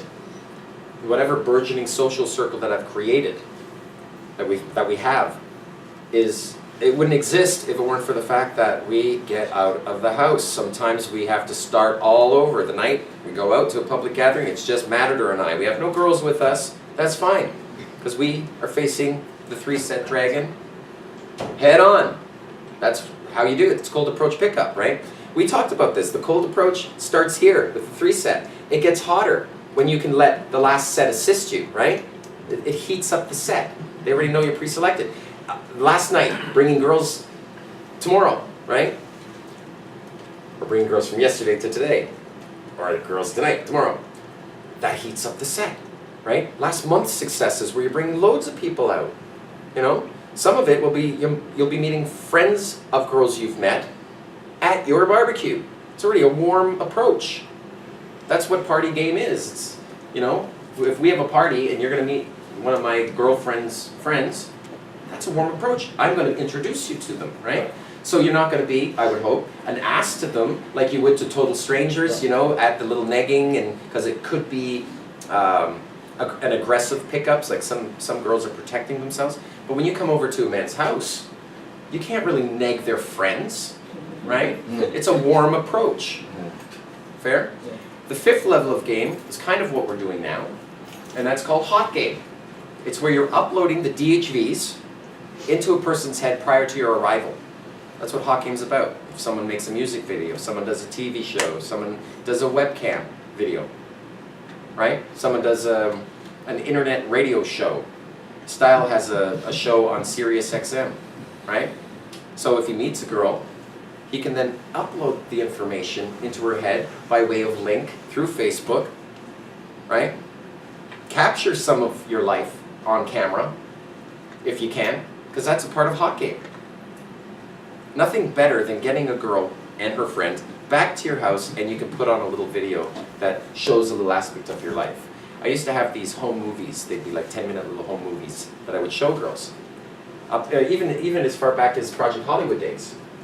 Have you driven by Project Hollywood, by the way? Oh. Yeah. Behind Mel's Diner? Yeah. It's gone. It's gone? It's the roof, it's gone.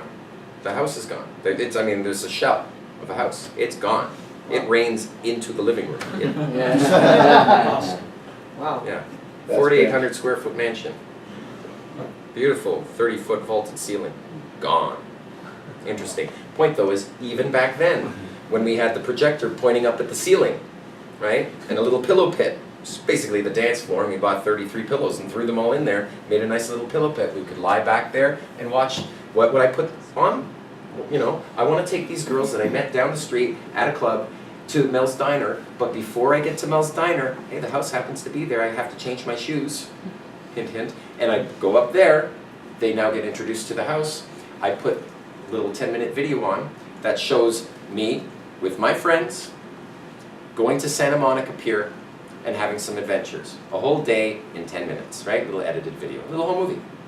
Meanwhile, while that's happening, I get to change my shoes, come back to the pillow pit, snuggle with her for a bit. They've now grown accustomed to the house. Now I can say, come on, let's go eat. And I'm the one who gets up and pulls them out of something they're otherwise perfectly happy being, getting accustomed to the house, being there, being, lying down in a pillow pit, watching stuff that's entertaining, learning about me.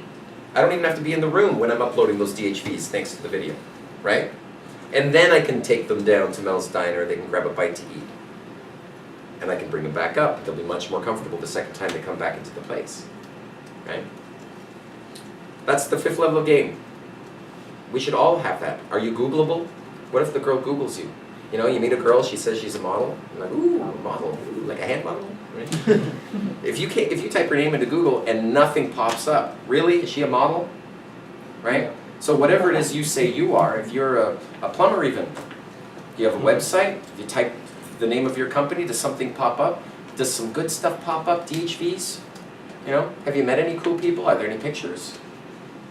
Right? Even your Facebook. Your Facebook, we all have to have photos of our lives, don't we? Really helps. Yeah. Some guys put the wrong photos up. Like your profile pic. If your profile pic isn't of your face, then what are you hiding? You obviously don't have a real social life. Because they can't see your face. It's pretty simple. How can I identify it's the real you without seeing your face? Simple, right? Something that I recommend people do, it helps upload DHVs, it helps you remember what your stories are. Get a dozen photos, print them out. Actually, take your best photos, not your best. Out of a dozen photos, 2 of them will be blurry, so it looks like, yeah, I just got them developed. Put them in a development envelope, carry them with you, rather than pulling your phone out. Can't do that in a strip club. Pull a phone out, look through photos. People don't know how many photos are in there. But if you have developed photos, a dozen of them, not 2 dozen. Trust me, you'll want 2 dozen. You're like, oh, I can't say no to that one, this one's good. 10 photos, 5 different areas, 5 different shots, 3 pictures of you scuba diving with friends, 1 picture of you on a mountain bike, with friends, we would hope, right? Things showing you social, a picture of your ex-girlfriend, a picture of some of your friends that you can name in these pictures. So when she's done looking at these 10 shots, she could very well have spent the last 2 hours in those experiences with you to get all that knowledge, right? Pictures can be important. As a physical lock-in prop, you hand the pictures to a girl as you're shooting the shit. I reach in my pocket to pull out a notepad, and I have my photos, and I hand the photos out. Don't look through them. What are you doing, woman? Give me those. No, I'm teasing. Here, go through. Gives you a reason to isolate, to lock in, to show them together, right? And you have stories. It's my girlfriend. Oh, she's naked in that one next. Right? Well, okay, she wouldn't mind showing. She's an exotic dancer. My ex-girlfriend. These are old pictures. I just got them developed, found them. I'm digital, but found these pictures. And you have stories to tell, right? Get to point out, this is my mother. How about show your mother? That could be one shot. Yeah, sure, you're going to show some crazy shots with you pre-selected by women, right? Like an ex-girlfriend.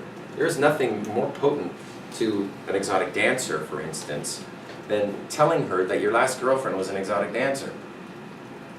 So the last thing she has to do is mention anything about the exotic dancer lifestyle, because you know more about it than she does. You know? Had a 4-year relationship with an exotic dancer once. So, you know, I understand the truth of showbiz, you know, at that level. It's just showbiz. Exotic dancers are gamers like us. Real fun, by the way, is it's called hired gun game, where we focus on women who are hired for their beauty. You can thank management for finding them, right? But exotic dancers are gamers, so you're gaming a gamer. It's a whole new level of game, hot game, right? Or hired gun game. Hot game, again, is where you have media. You upload the ideas into their head prior to your arrival. Like Leo DiCaprio has this big-ass billboard, you know, on, where is that? It's off the 101, right when you get off, right? Right by the, what used to be the Holiday Inn there, we used to do boot camps. Huge. You know that any girl that sees that and then goes into the green room, which is owned by Leo, right, and meets him, even though perhaps you've never met him before, but when you do, all that stuff has been uploaded into your head, right? So they're going to treat you differently. That's what we should all be doing. Certainly, you know, you want to get into music, for instance, as an instance, if you did, long hair, right? Yeah, I do music, yeah. Fair. Make that happen, but know that it's a part of your game. You know, you're not just doing the music for the music. You're doing it because you want to be a draw, right? Bon Jovi, he's a draw. He's married. How can he be a draw? Men want to be him, right? And women want to have sex with him. And that's how he draws men and women, right? And they get to meet each other. That's a reason to have a gathering, a meeting, right? So how can you be a draw? What can you do? In music, you've got a show. You can set up. It's your gig. It's your set. I actually I work for this online company that does like online music instruction. And some of my videos have like 50,000 views on YouTube. Nice. And so that's what I usually do, you know, and the girls are usually like, oh, that's really cool that you do that and you're Lovely. teaching. Yeah. Exactly. So you send links. It's a part. Yeah, You know, yeah. You don't have to do all your DHVing, all your bragging, in the actual club. Something Neil does, for instance. He doesn't even tell them about his books. You know that? He doesn't brag. He doesn't brag about his best-selling author, stamp of approval on his forehead. He doesn't even bring that up. It's as if it's his best stuff. I mean, it's his strongest DHV material he keeps for back at his house. It isn't until they come back to the house that they go, you wrote all these things. I mean, why didn't you mention this? Right? And then he seems humble. Right? So if he can't get the girl to come back to his house, you know, without that, then he's going to lose the set, right? But if he can get them back without it, once those DHVs hit, then that girl doesn't want to leave his house. And that's how people get married. So don't do that. Yes.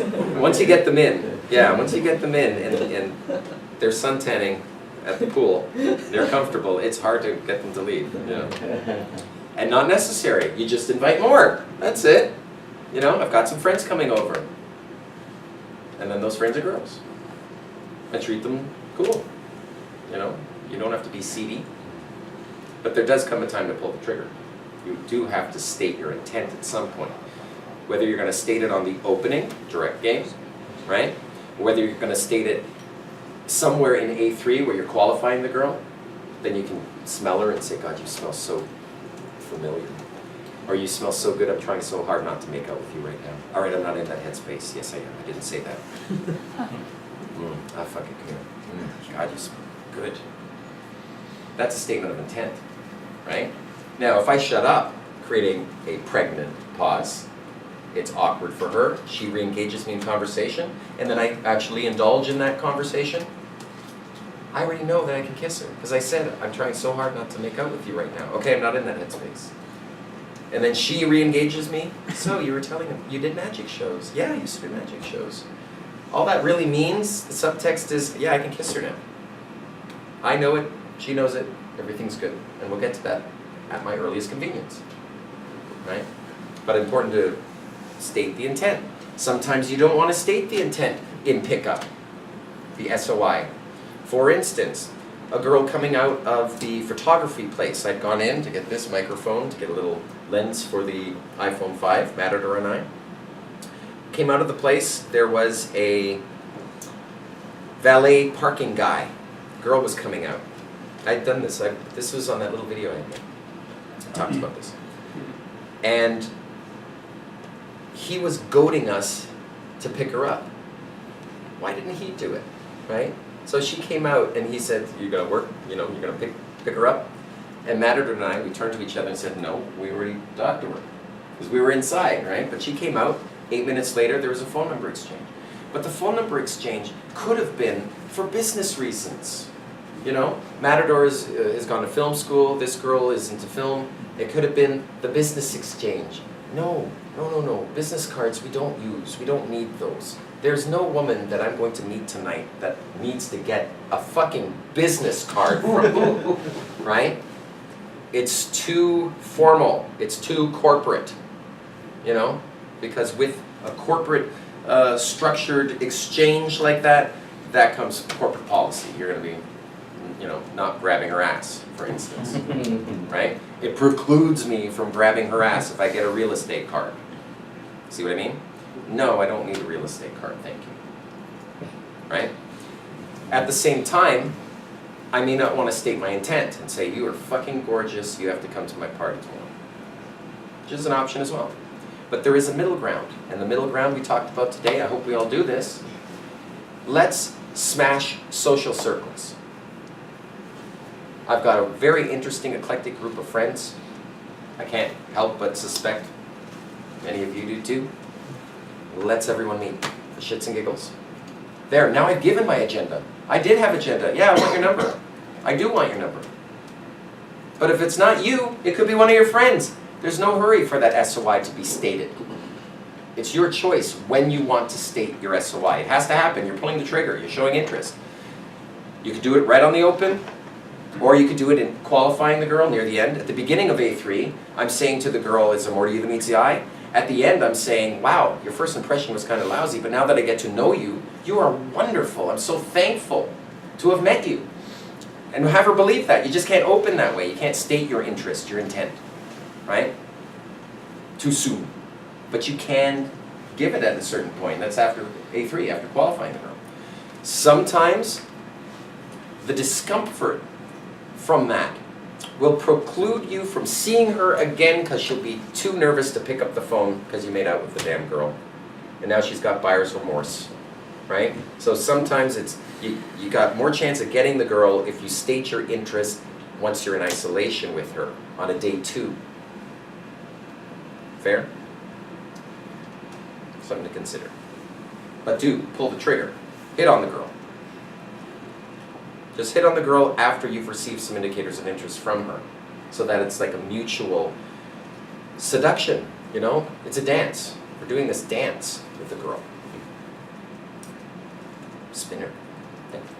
When you say the game's played in comfort, what are you doing? The game's won in comfort. Won in comfort. Okay. Getting her What are you comfortable with doing your touch. as opposed to just hanging Getting out her or whatever? comfortable with your touch. Getting her comfortable with your presence. So you should keynote early and often too, right? Keynote early enough. So what's different in comfort? Well, Just- comfort just is more of it, comfort more. it can be as simple as 10 minutes in you're already starting comfort. 10, 15 minutes in is comfort. Comfort's also day 2 when you go out to pick up shoes on Melrose Avenue and she's coming to tag along and keep you company, right? So It's you comfort can be building just time. hanging out. at that It's time. hanging out. It's comfort building time. Mhm. It's letting her meet your friends, having the courage then to say, take good care of her. I have to head to the washroom. I'll be back. And you take off. You actually introduce her to your friends and say, yeah, grab a seat there. You know, I'm gonna go see about a friend. I'll be back in a few minutes. Take good care of her.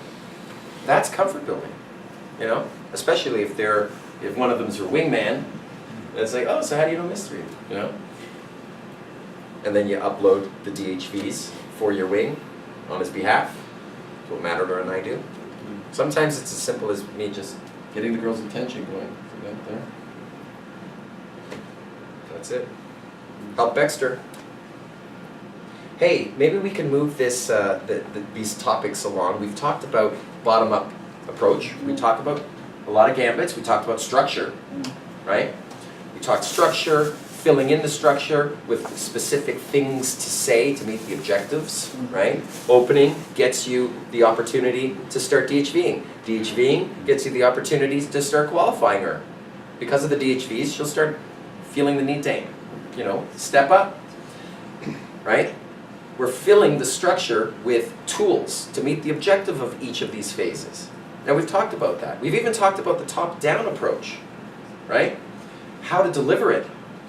How to get good over time, do a dozen, you know, routines in a night, or a dozen iterations of a routine in a night to get it up to speed for the next day when you can trust that routine then, right? Kind of got the kinks out of it. We talked about that as well. And inner game and resilience. We talked about going out 4 days a week, going out more than you stay home, getting into the game, building a social life over the course of a month.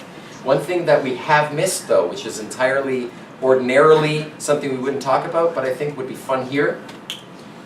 Let's talk about other pickup artists. Oh,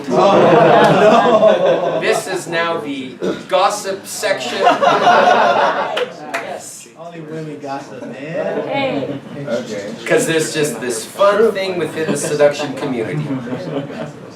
Some pickup artists haven't ever sarged or gone out with other pickup artists, right?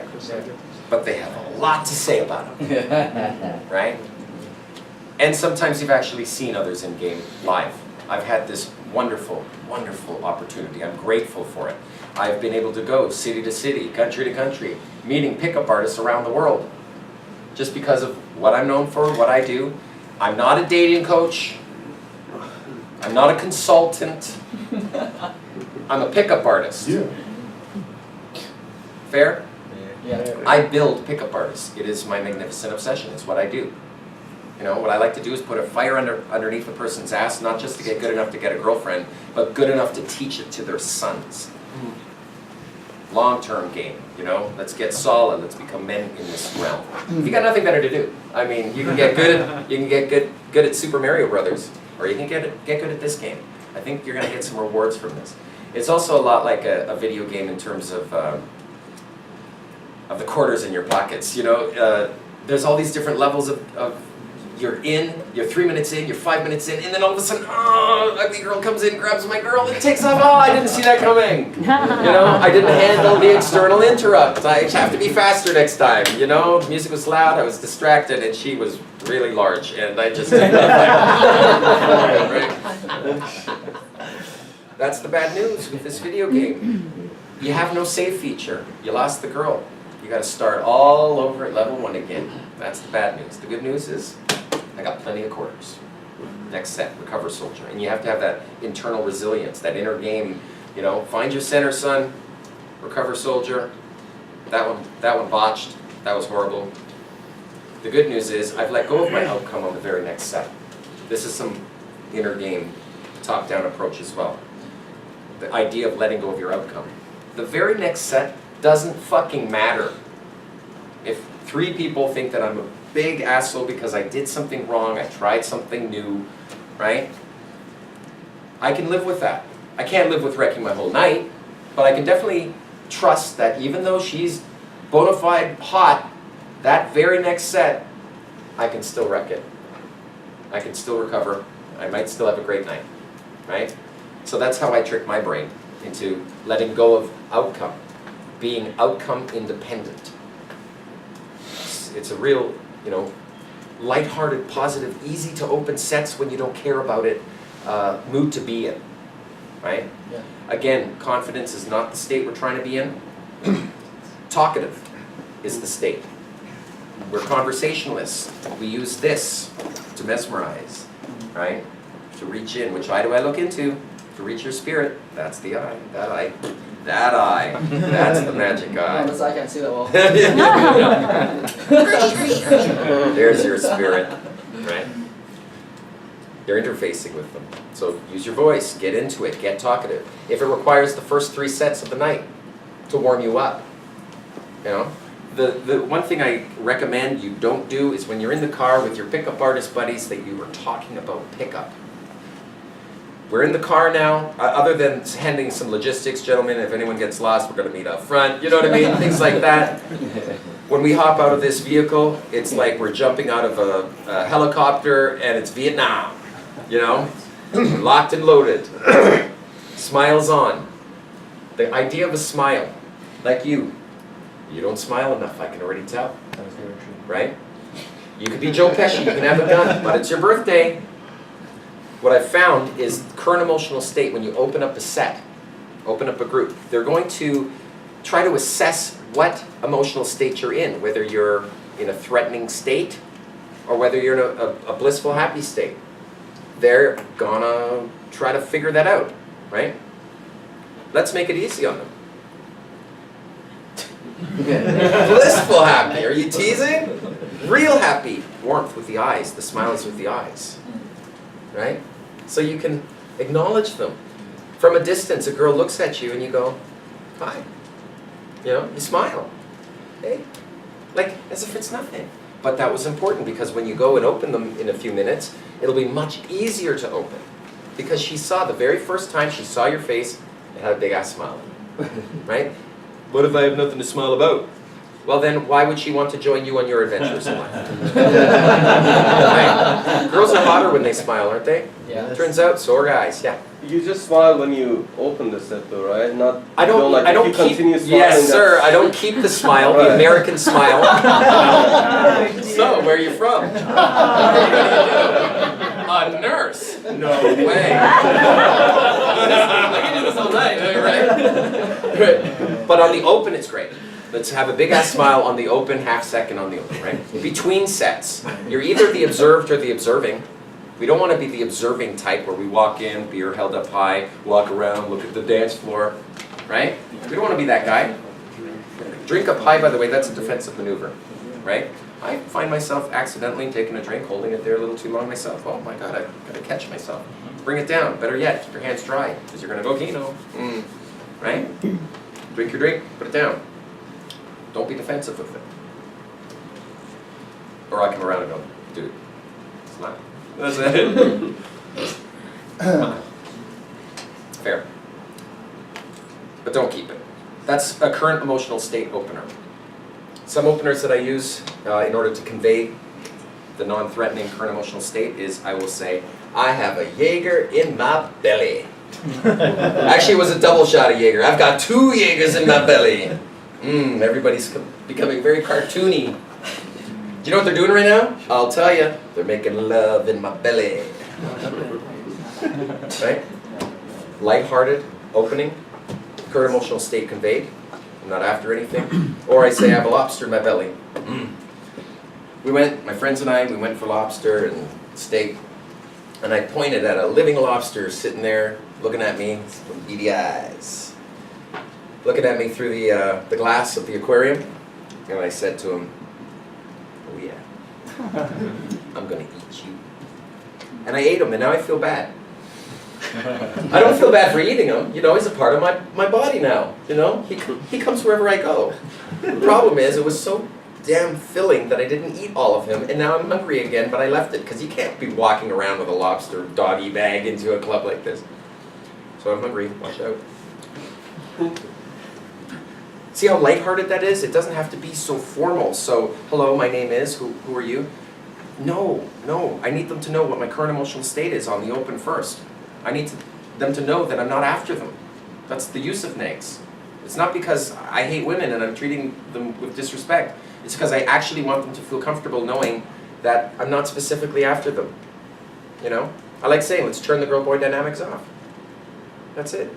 You know, maybe we'll turn them on a little bit. My promise, what I say to women, sometimes, often, is my promise to you and your mother is everyone gets home safe. You know why? Because I have a life. Pretty simple. Of course everybody gets home safe. And then you have to prove that. Make sure she gets home safe. Trust is established. Be a cool guy. You know? Be a protector of loved ones. Get another thought? You're in a thought. Is there anything different you do in terms of like same night sex as opposed to setting up like, you know, building that value and then day 2 type of thing?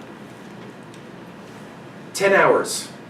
Anything over 10 hours with a girl, and you haven't had sex with her yet, you know, you're accumulating by the minute, that's too long of a set. It's too long from meet to sex.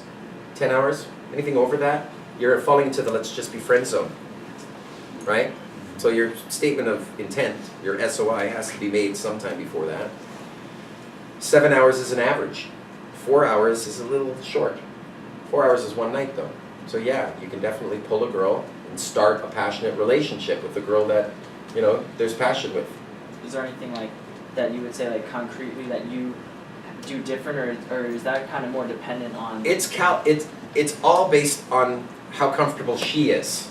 So if you can get her comfortable quick, then. If she's comfortable with some sexual activity back at the place, so be it. She feels discomfort, then we can just play a little bit.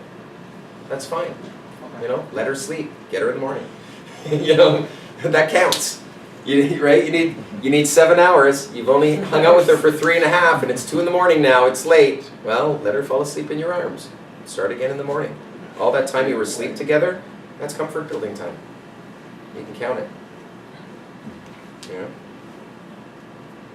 Short sets work. Passionate relationships begin passionately. At least that's my refrain, right? So if you've got the hots for each other, slow it down in the club, but do get her comfortable enough to bounce back to the pad, right? And then bring her into some isolating moment, right? Then you're dealing with last minute resistance, right? And one way of combating that last minute resistance is 7 hours. If you're 2 hours in and you're making moves and she's like shutting you down, you're going for the bra and she's saying, you know that one, right? You go, and she goes, no, no, no. And you're like, okay, I'm gonna kiss her some more, and then round 2, go. You're going for it again. She goes, no, no, no. It's like, fuck, how do I get around this? I got it. Right? And you're playing man hands, right?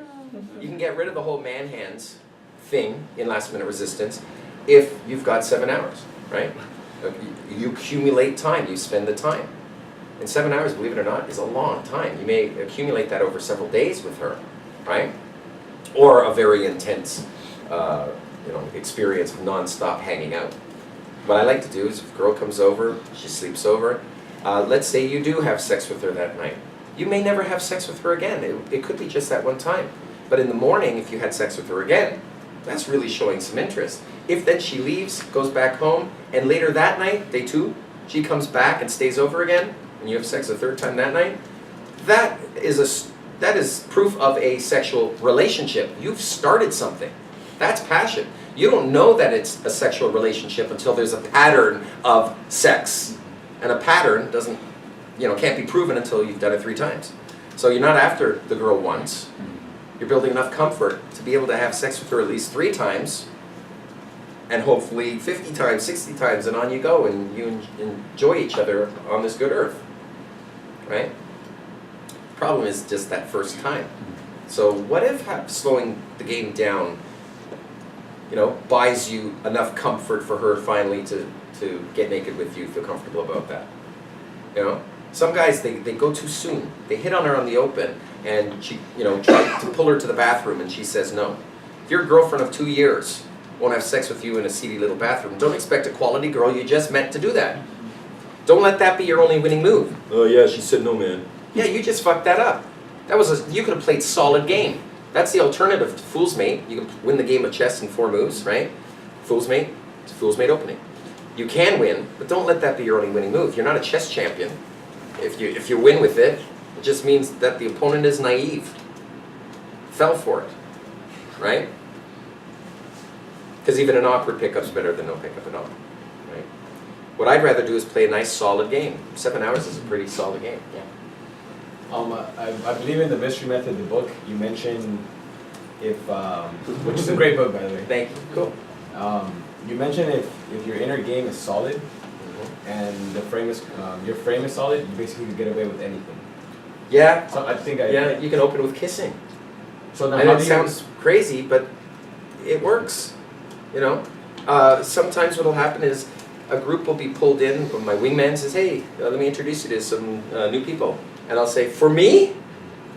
Oh, just what I wanted." And I can grab her and I can hug her and I can just hug her tight and squeeze her and dangle her and spin her around and say, "I always wanted one just like you. I'm gonna name you. Your name's gonna be Betty, and you're gonna live with me." Right? And the power of an Aikino is in the roll-off. So remember, after you spin her, don't forget to put her down safely, right? Get off. Good. Right? The power is in the roll-off. And then let her re-engage. But the fact is, I can do that on the open. I mean, I have been seen doing that. You know, if I am talking to a set and a girl comes into it, I'll say, "Wow, for me, thank you. I always wanted one just like you." And I'll do a calibrated move. I'll grab her head, right? And go, "Oh, you are so pretty. You're just my type too. Oh, too bad I'm gay or you'd be so my type. Oh my God, you're such a cute. Look at your lips." And I'm looking for flinch testing here, right? Right? That she could just be like this, and I just, oh, fuck it.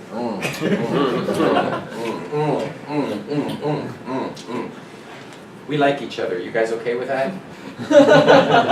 I mean, don't get me wrong, she may open her mouth, but as long as she doesn't speak, we're gold. Oh, she opened her mouth. Nice meeting you. Gotta go now. Bye.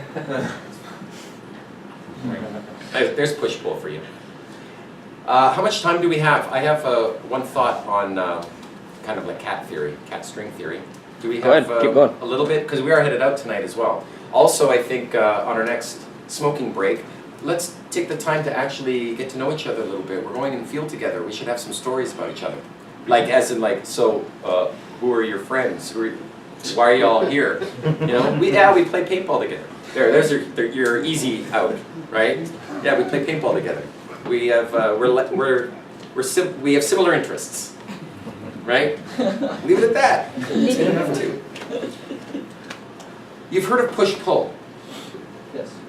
You know, push the girl away a little bit, pull her in a little bit, push-pull, right? But push-pull presumes one forward, one back, one forward, one back. No one gets anywhere. It isn't make a move, she feels discomfort, take a little step back, you know, make a move. Oh, she says no. Make another move. Right? Take her hand, put it on your knee. That's all you get. Then, when she says, if you ask the question, can you cook? She says, no, not really good. You can say, all right, well, you're losing me. Right? You're the one pushing her off. So it isn't, I make a move, she feels discomfort, and then she pushes me off, and then I make another move, and I'm gaining that way, you know? Man-handsy. That doesn't work. But there's some element of this push-pull that does, this erratic behavior that makes her go, does he really like me? He just said, all right, you're losing me. What does that mean? All right, you're losing me. And now he shut up. He was interested for the last 25 minutes. And I said something that turned him off. He's turned off. Everything was going good. That's the monkey wrench in the machinery. It's all going good, good. Throw that in. All right, you're losing me. And then re-engage with someone else. Slow. She has to re-engage. If she does, it's on. It's super on. You know? You can't be pursued unless you demonstrate the willingness to walk away. You can't be chased if you don't do that. So we have to have the courage to do that. Negging, right? I had another thought in there. Forgive me on that. Oh, right. Forward and back. Here's how you do it instead. You do a move forward. She starts feeling any discomfort, like you're hugging her and she gives you the pity pat, right? Aside from the, all right, I saw, rub it out, good girl, right? Sometimes I'll socially violate. I'll say asshole, right? I can say to a girl, oh, you little shit, get your ass over here, and I hug her. I have a much better chance of hugging her after I've said, oh, you little shit, than I do of saying,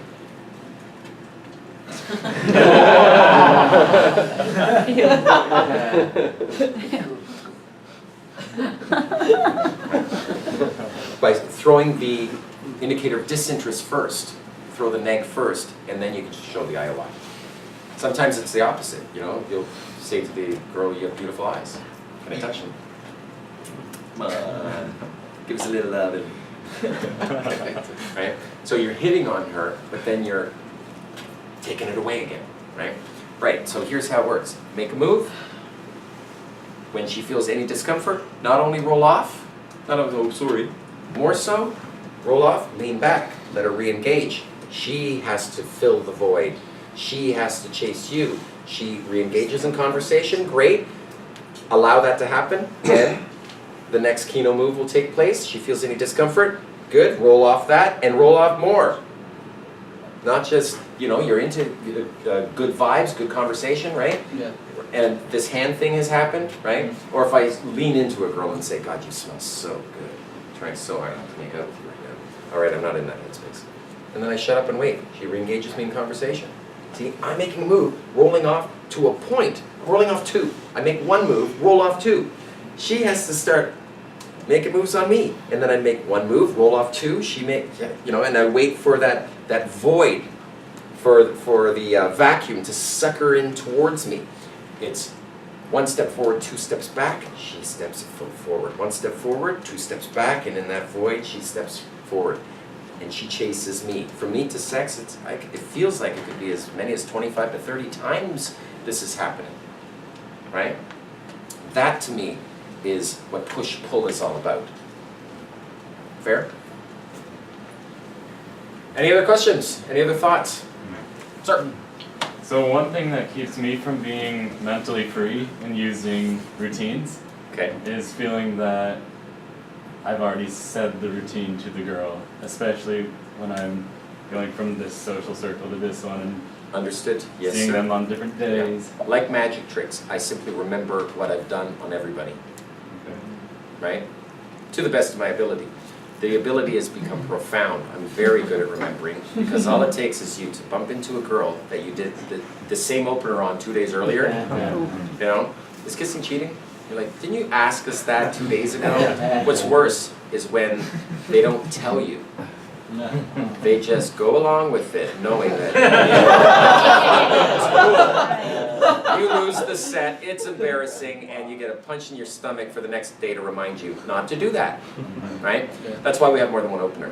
Some guys will stick to one opener, you know, who lies more, men or women? And then they have to meet their friends. Oh, who lies more, men or women? Right? They're using the same opener, right? Milking the opener. That's why we'll need 4 or 5 different openers, because I'm going to be merging groups, right? So, some examples of openers are, is kissing cheating? Okay, get this. I got a buddy of mine. He's engaged. This girl, if she was making out with a guy, that would be cheating, right? But I saw her making out with a girl. Is that cheating? That's a great opener. Have you heard about the Titanic? Do you know that the Titanic didn't sink? That's another opener, right? We can just keep moving forward. I can open with the Michael Jackson bit if I want, right? Or I can open with, I'm not random, I'm rainbow. Or I can open with asshole. That's what she said to me, asshole. She needed a tampon, I was discreet, I'm a full-grown man, took care of business, asked one person, and she's wearing it now. And she comes out and she calls me an asshole because I was asking around. I'm the asshole, she's the asshole. Who are you? And that's special because, right? Another nice opener. Another opener. Who sings this song? You spin me right round, baby, right round like a record. Who sings this song? I've got 6 hours of brain freeze. All right, well, I come in waves. Get back to me. Right? Little sound bites, little gambits. How many do we need in our head to build a robust pickup system that will be useful for a myriad of approach scenarios? The girl by herself, the 2 set, the 3 set, the mixed set, guys and girls, the big set, 12 set. Sometimes, hey, supermodel wasn't alone, she was in a 10 set. I had to work a 10 set. Then I rolled down to a 4 set. But I had to open an adjacent 2 set, which then 2 extra guys came in, turned into a 4 set that I had to throw away in front of the hottie in order to have the opportunity to isolate her and turn her into my girlfriend, the supermodel. A lot of work was needed, and it was worth all of that. You know, because the other option was me going straight to her, trying to pick her up in 3 minutes, get her number because she's with her friends. As opposed to, let's actually win this set. You know? Fair? So how much is needed? How much is needed? A lot of energy. Merging groups. Merging groups needs energy. You know? Style would say, something you noticed in my sets is, you know, the energy level of their set, wherever it's at, high energy, oh, the girl's giggling, right? Or low energy, a girl by herself, writing something in a cafe. She's at Starbucks with her laptop. Whatever that energy level is, match it or a little bit higher. Because if you come in way too high, you're gonna blow yourself out. You know, they're all low key and you're like, oh my God, hey guys, hey!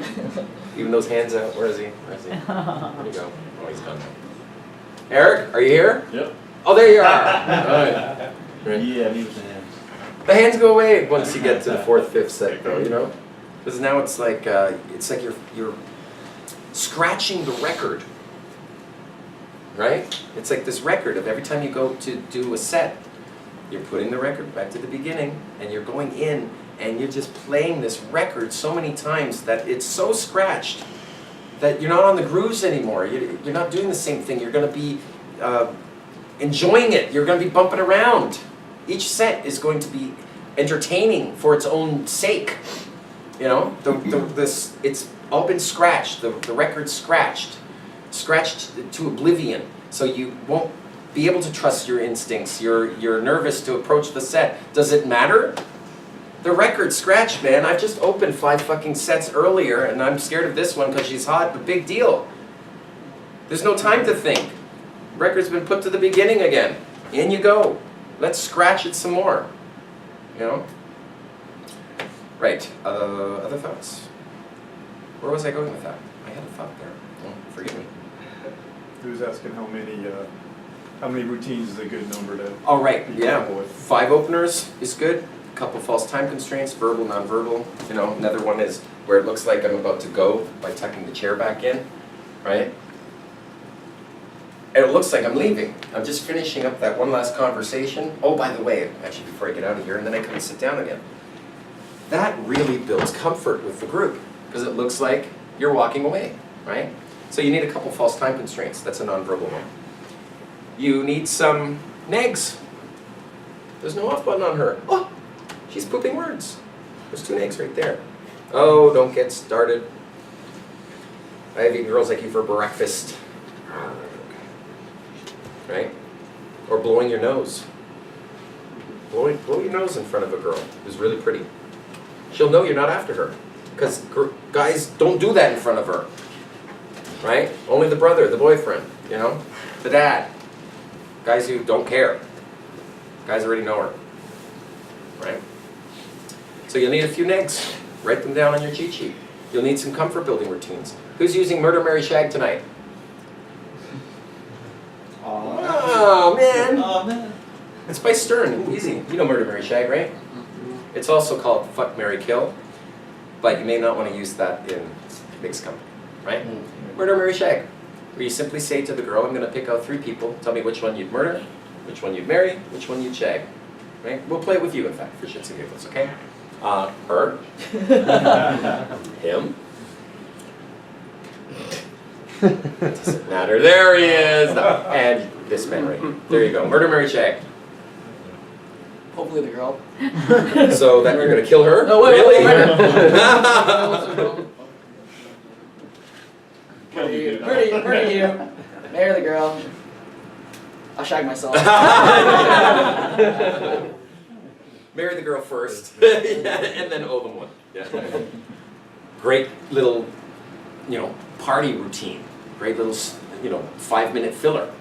It's a comfort thing. You can use it open, over the shoulder. Hey, we're playing something for shits and giggles. But you can use it at some point. There's 2 parts to it too. You pick 3 people out for the girl, and then you get her to pick out 3 girls for you. Right? That's it. That's the routine. And it's fun. It also gives you maneuverability because you can take the moment to say, okay, I'm going to pick 3 people here, stand up for me, and she does. Right? Got a little compliance, and then you start walking forward. Okay, see that? guy there. Okay, remember his face. Good. Here, give me your hand. Let me find someone else. Now you walk her 5 feet. It's riding the rail. You got pre-selection. You got a girl on your arm. Now, as you walk past people, you can actually eyeball guys and go, "What's up?" And girls too, right? You can go hi and walk past them. When you come back a few minutes later, those sets will rip open because they saw you with a girl. Even better, play it with a 2 set. Get 2 girls on your arms. That's called riding the rail. You just have to walk 10, 20 feet with 2 girls on your arms as you're walking around saying, you know, there are women in here that would die to meet me, but they can't because you're on my arms, right? You got this pre-selection and they're laughing, giggling, right? And that game lets you do that. It lets you go Keno. So there's kind of like an importance to such a lighthearted game. Also, what happens if there's some dudes there? I gotta fill time, I gotta do something in field without hitting on her, because we're out. We're not leaving for the next hour, I gotta do something. Murder, Marry, Shag is a nice, safe routine that you can just jump to sometime during the night. You can do it on a day too, to bring her out again, you know? All right, any other thoughts? Do you guys feel prepared for tonight? Absolutely. I mean, we talked about having openers, false time constraints, some DHV materials, some negs, some comfort building tactics and games, right? What about your grounding sequence, where you ground your identity to her reality?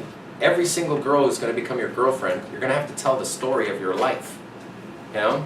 It might be 4, 5, 6, 7 different stories all leading up to who you are today from when you were a kid, right? You're grounding your identity to her reality by way of, when I was a kid, I wanted to grow up and, you know, be a puppeteer. Start there. She can understand what it was like to be a kid. She may not know what it's like to be the Fortune 500, CEO that you are today. You know what I mean? I'm an internet marketer. You sell the internet at a farmer's market? What? Internet marketer means millionaire, but to a girl, it means marketer. Marketer? Groceries? What? No connection there, right? So you ground your identity, your current identity, to her reality by sharing the commonality of, hey, when I was a kid, I wanted to do this, and then this happened, this happened. That's story. Are you good at it? Are you good at telling your life story? Can you do it in 25 minutes? And then after you've done that, with the DHVs built into it, will she find it interesting to listen to the whole thing? Are you going to keep her captivated for it? And more so, will she feel the need, or the desire rather, to invest in telling you her stories? Every single set we have to do that. You may do it, you may have the time, 2 hours into the relationship, in the club, to actually get to know each other at that level there. You may want to hold that back until the next day, or until the barbecue day on Sunday. You bring all the girls and you end up isolating one girl for a few hours. 25 minutes of your storytelling, 25 minutes of her storytelling. You're close to an hour right there with the girl just by telling, you know, each other's stories. Have them. Have your stories to tell. Be prepared. That's the purpose of the cheat sheet, is to have a bunch of stuff, of tools, cognitive tools, just like a comedian has a cheat sheet, right? And get good over time with it. You'll switch out routines, you know, next week you'll have other ones written on there, ones you want to internalize. And if you don't put it on a piece of paper like this, you can just text it to yourself, right? Put it in a notepad. Pull out your phone in the middle of conversation. You can just look like you're checking text messages. Meanwhile, you're looking at your cheat sheet, looking at the 3 next stories that you want to integrate into your repertoire, right, over the next week, so that when Hottie comes, Hottie Patootie in the future pops into your life, you will use these automatically. You won't need the cheat sheet, right? It's geeky to have a cheat sheet. It is, and it works. So however geeky it is to actually bed beautiful women, however geeky that is, man, whatever works, works. Truth is, if bowing down to a woman and kissing her feet on the open work, I do that.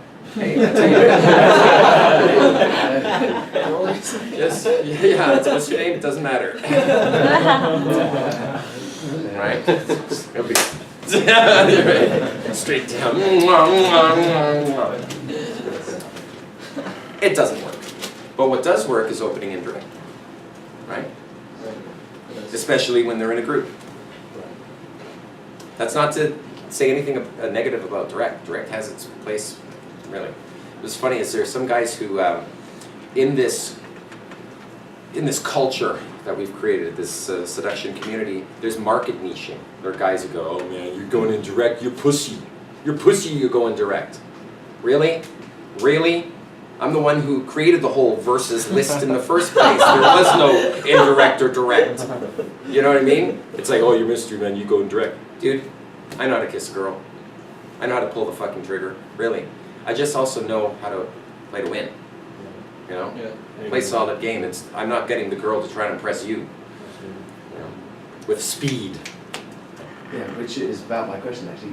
How has it changed since you kind of invented all this? Invented. I didn't invent sex. All I'm doing is just sort of backwards rationalizing the successes in my life. I've also had a neat opportunity. Do you know what it's like in the TV show? If any of you have had a chance to see The Pickup Artist, right? A little bit. That's funny. Episode. We've had hidden cameras in the walls of nightclubs. Do you know how much you learn when there's a camera on the set and I'm observing this, every intricate detail? What's cool is after the guy gets blown out and he leaves, the cameras are still on the girls. We get to see how they girl code and interact with each other. Oh God, what happened there? And he didn't see that. He didn't know that they were making fun of him after. You know what I mean? You get to watch the errors people make, right? Something that everyone was doing, something that I noticed I was doing too, and watching, you know, my infield footage. Speaking too quickly. I always say it to people, hey, you gotta slow down your speech. Look, just take a look. You look nervous because you're speaking so quickly. You're trying to get the DHVs up too fast. Slow it down. I've watched my own footage going, oh dude, I gotta slow it down too.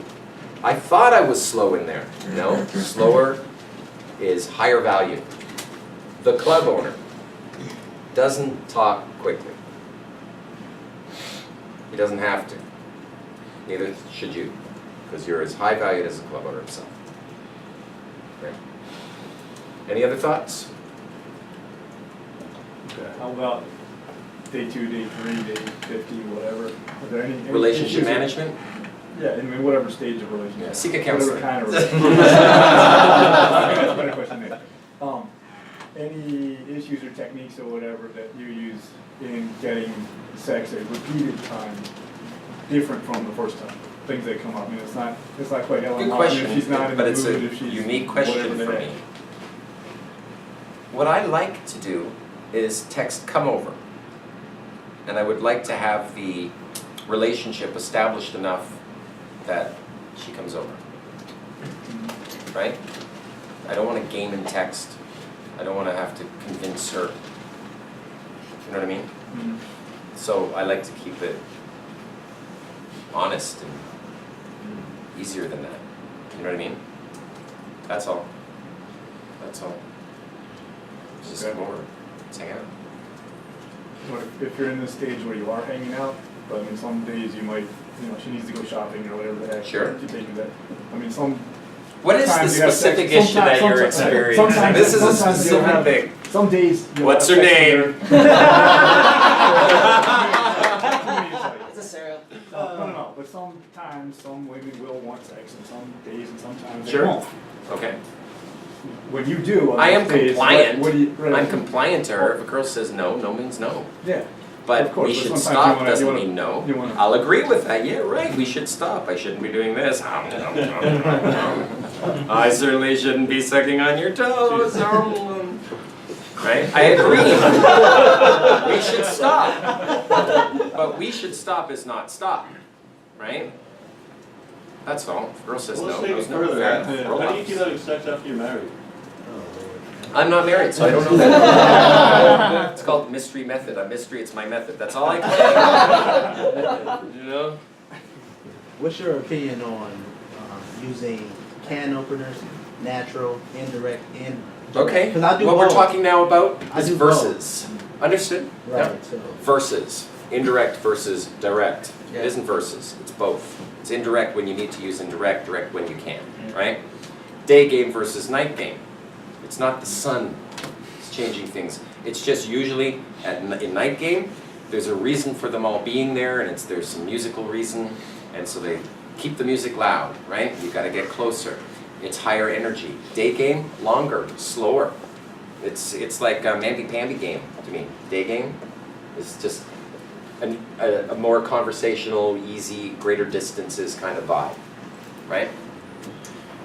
You're talking about canned openers versus situational openers, for example. Situational openers, you know, if they're there, there's some context. I can appreciate the context. Yeah. I can also appreciate that just because it's situational to you doesn't mean that she has never heard of it before. You know, it's like nice shoes. That was situational to you. She's wearing the damn shoes. She's gotten that 15 times a day, right? So I want to stay as unique as possible. That's why situational is very iffy for me. But that's where openers come from. Yeah. They all come from, you know, say something situational to something and went, hey, that worked. I'll use that again, right? Like when I first learned about the Titanic. First time I told somebody, I had just learned it, you know? So I try to keep that energy into it.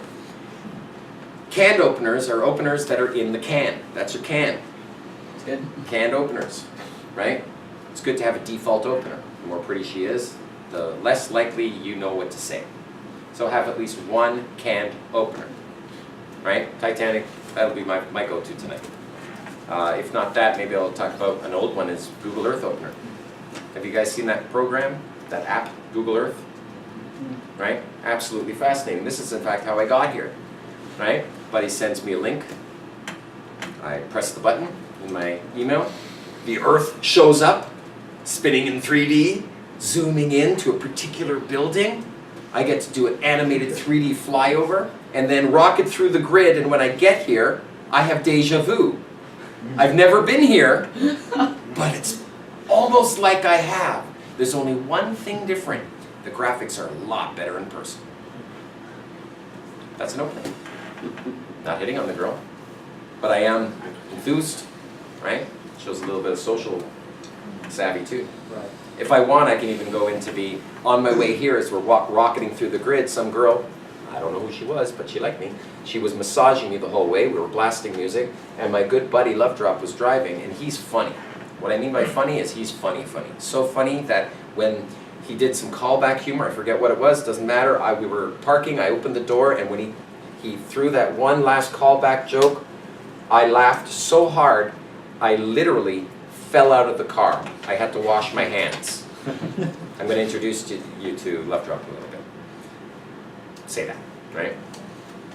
Little things like that shows that I'm having a fun life, with or without them, right? Right, canned openers, things you've used in the past. Situation openers, to me, are maybe canned openers in the future, right? They're not tried and true and trusted. So you're hoping to win the set, rather than, no, I'm going to rip this set open.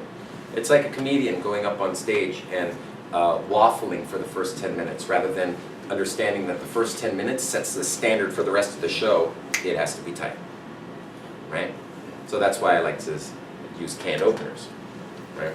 But I go situational too, certainly. Some of my canned openers sound situational, because I have so many, and they are situational canned openers.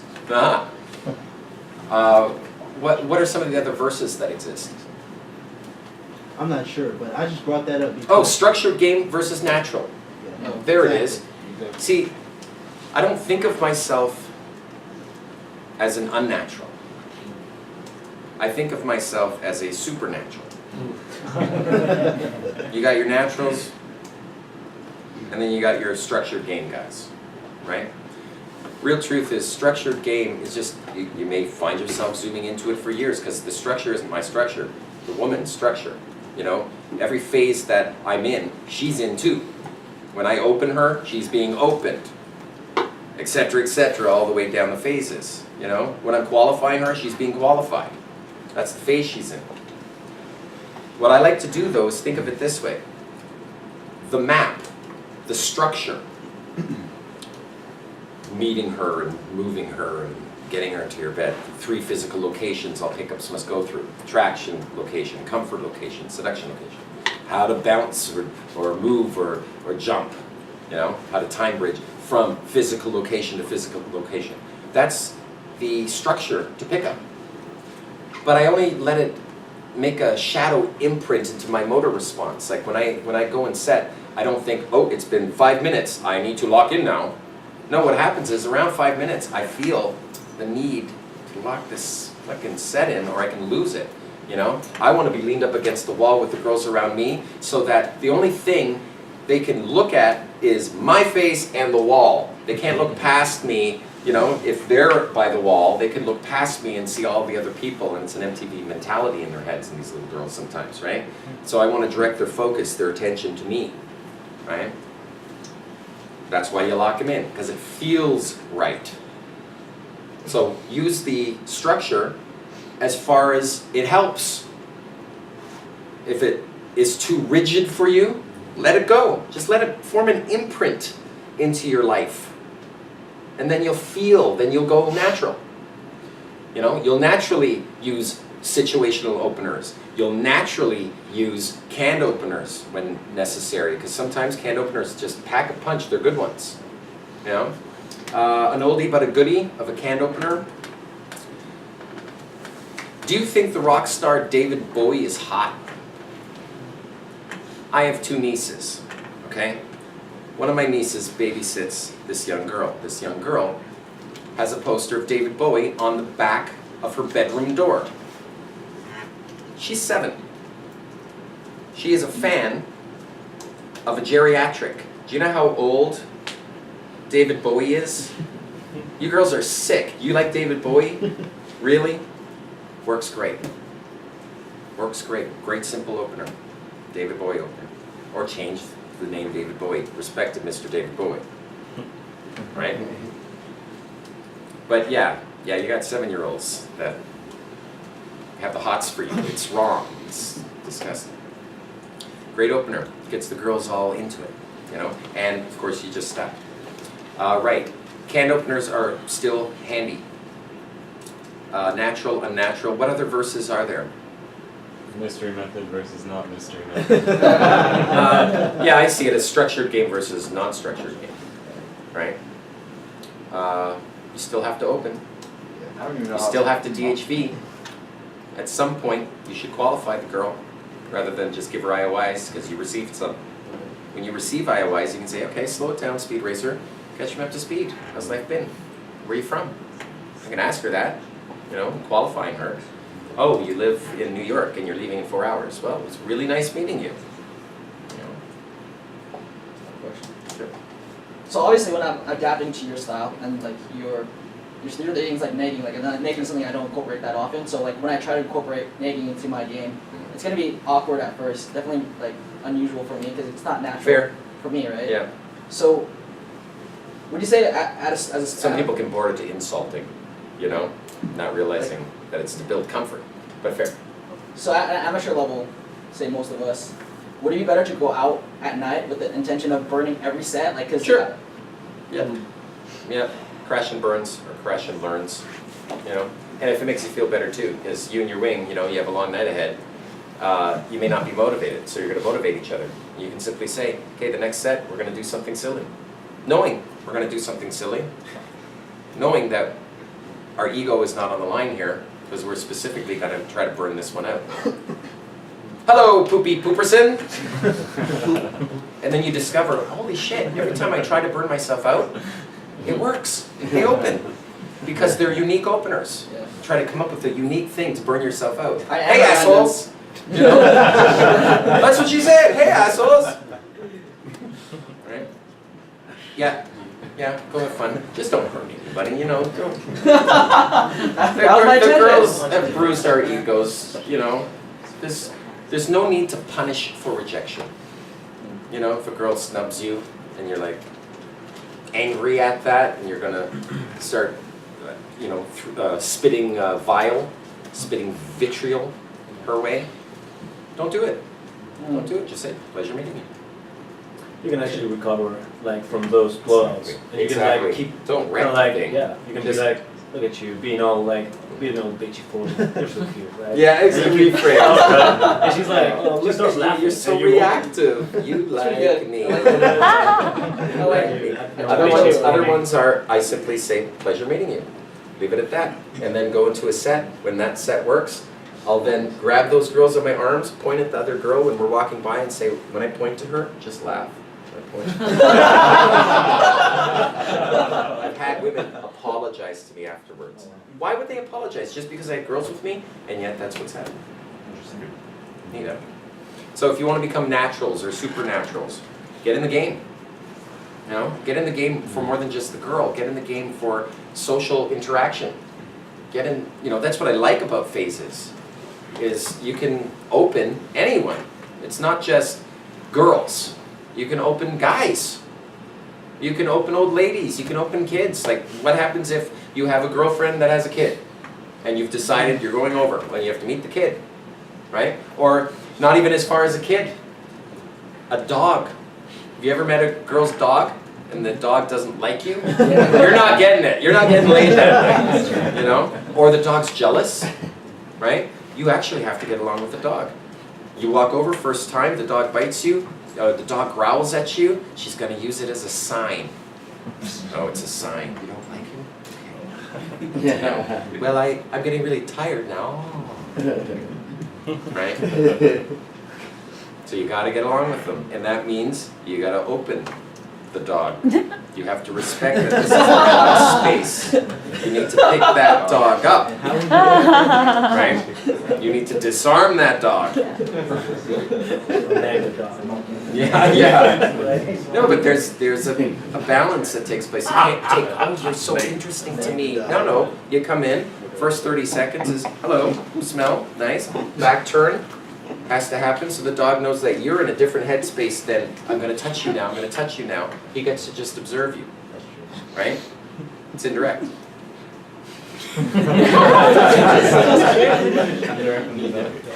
Perking ears.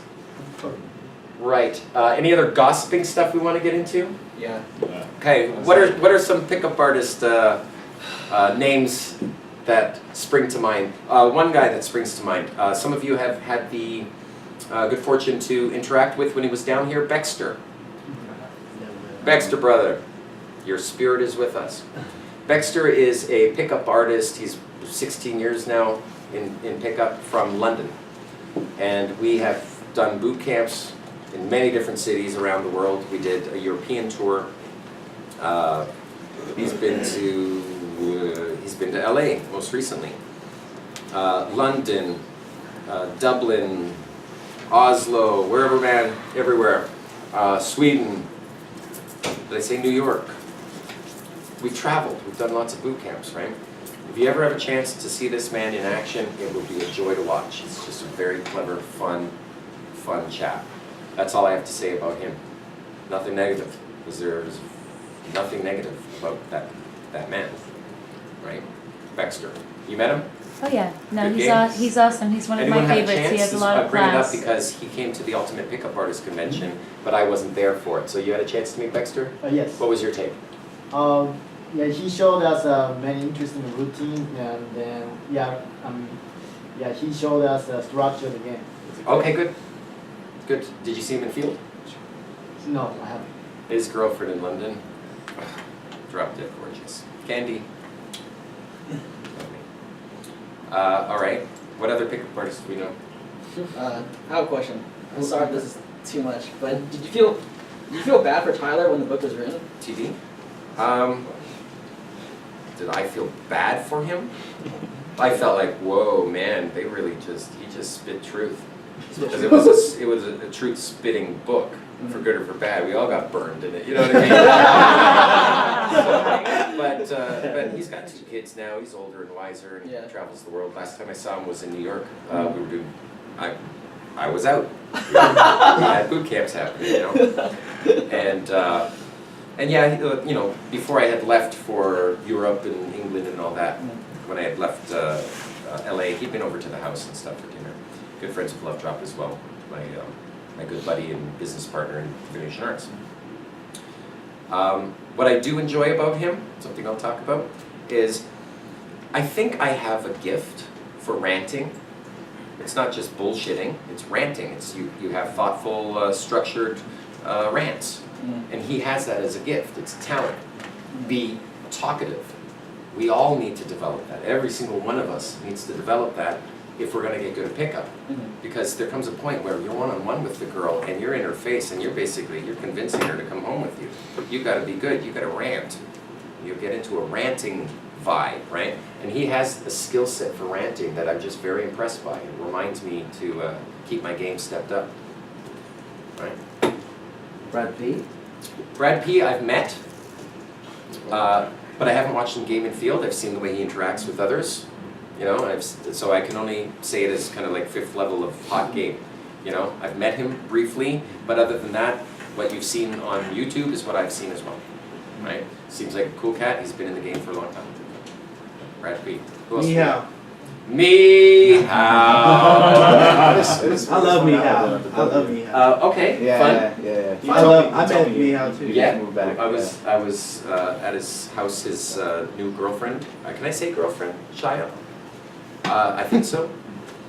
Is she dating you or your mansion? Oh, that's right. I said it. I said it. No, she's a lovely human being. Really, she's the third eye spirit woman, and he has drawn her into his life's adventure, and they're, you know, appear to be a couple. Right? Are you guys a couple? Just checking. And I've known Meow for years, right? He's a cool cat. He's so unbelievably smart. His infield is playful, fun. You want him to be at your parties. He knows game. He makes you feel comfortable. Hey, guys. Yes. Right? And he's a strong, firm believer of there's room at the top for everyone. You know, he's not going to steal your girls. There's room for everyone. You know what I mean? Like, we've had party buses in San Diego. We've had 20 girls with us, you know, and just, he believes in, one moment. Yeah. He believes in, that there's no scarce resources, you know, that there's abundance. Well, and there is. For people cool. who believe there's abundance, there's abundance. What was your invention? We were chilling at like the W, right? It was on like a Saturday night. We just went in there and we saw him. We were like, oh, hey, Meow, like, da-da-da, what's up, right? Gotta be somewhere. And he's like, yeah, da-da-da. He's like, hey, we're partying over here. There's a lot of girls. Come. Yeah. Really? Yeah. That's it. That's Meow. That's Meow, you know. He's come a long way. Yeah. But he's like, well, he's come a long way, not just in, he can open a 3-set and impress you by ripping it open, spinning the girls and locking in and all that, but he can merge sets. He knows how to merge the sets. He knows how to be social and give you the space, you know? Like when you merge sets, sometimes you gotta roll off. He's got that balance. He has a social circle. Last night's successes, a system, right? Last month's successes, he likes to roll in a social circle. You don't have to. It's still cold approach pickup when necessary, but it's nice to have that kind of love for friends, you know? It's just he's a very giving man. Adam Lyons. Adam Lyons. You have one as well? Oh, yeah. Answer is first. Go Okay, Adam Lyons. I met Adam Lyons and his wife at the time in Vegas when we were doing a boot camp. Year before last, it was like a little while ago, right? And he's good friends with Arden Lee, who is a female pickup artist in New York City. He's a great guy. He's a great guy. I saw him last a few weeks ago when I went to Neil's thing. Aziz Ansari is a comedian. You may have seen his HBO special or whatnot. Well, he's doing a new, I think it's for a DVD, and it's pickup artist related, at least topically, right? And they were talking about Tinder and whatnot, and Matter and I came in, sat down, did some interview stuff, and Adam Lyons was there, and his interview stuff was great too, you know? So we went out, hung out, had some time together. Never enough time, you know? Adam Lyons is one of the good guys. He's got game. Like, he's just really, you know, he's a full-grown man. Looks dapper, knows how to interact with people, engaging, and I can definitely see why women would flock to him. You know, that guy has options and choices. Who else? Who else we got? I'm not sure if I'm saying her name correct. Kezia Kezia Noble. Really hot. Yeah, beautiful Kezia Noble. She's sassy. She's very smart. Beautiful girl. Very beautiful girl. Thank you for allowing me to snuggle with you years ago.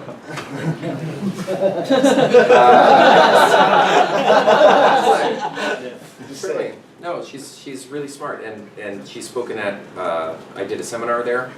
Again, it was a few years back, but I did a seminar there, and she came and spoke, and I think getting a female perspective in an otherwise all-male room really straightens everyone out, kind of reminds you that, you know, having Elizabeth here, for instance, having a female in the room, reminds us that, you know, it's not us against them, right? And I think Kezi also has an appreciation for that. So having her come in and give the female perspective to us balances us, you know. Lizzie, something that you had mentioned earlier on was how women are indoctrinated to fear strangers, right? Yeah. What was the thought with that? Well, we all have a programming growing up, especially the women, to, you know, not speak to you guys. It's for safety's sake. It's our parents loving us very, very deeply, you know. But we have that. Don't talk to strangers. Yeah, and as we go through our lives, you know, even I don't care if she's 80 years old or 17 years old, you know, that program is still very, very strong, and we're extremely grateful to the men who find the subtle ways to bypass some of those, you know, indoctrinations, because, you know, we really do want to become involved with the right guys, you know, and often we need assistance to get past these programs. So, you know, that's why certain kinds and levels of pickup are really important, and we're actually grateful for it. Fair. I bring this up because there aren't that many women, female pickup artists, FPUAs, right? There aren't that many women in pickup, but they're fascinated by it. So I've had the good fortune of meeting a few of them, right?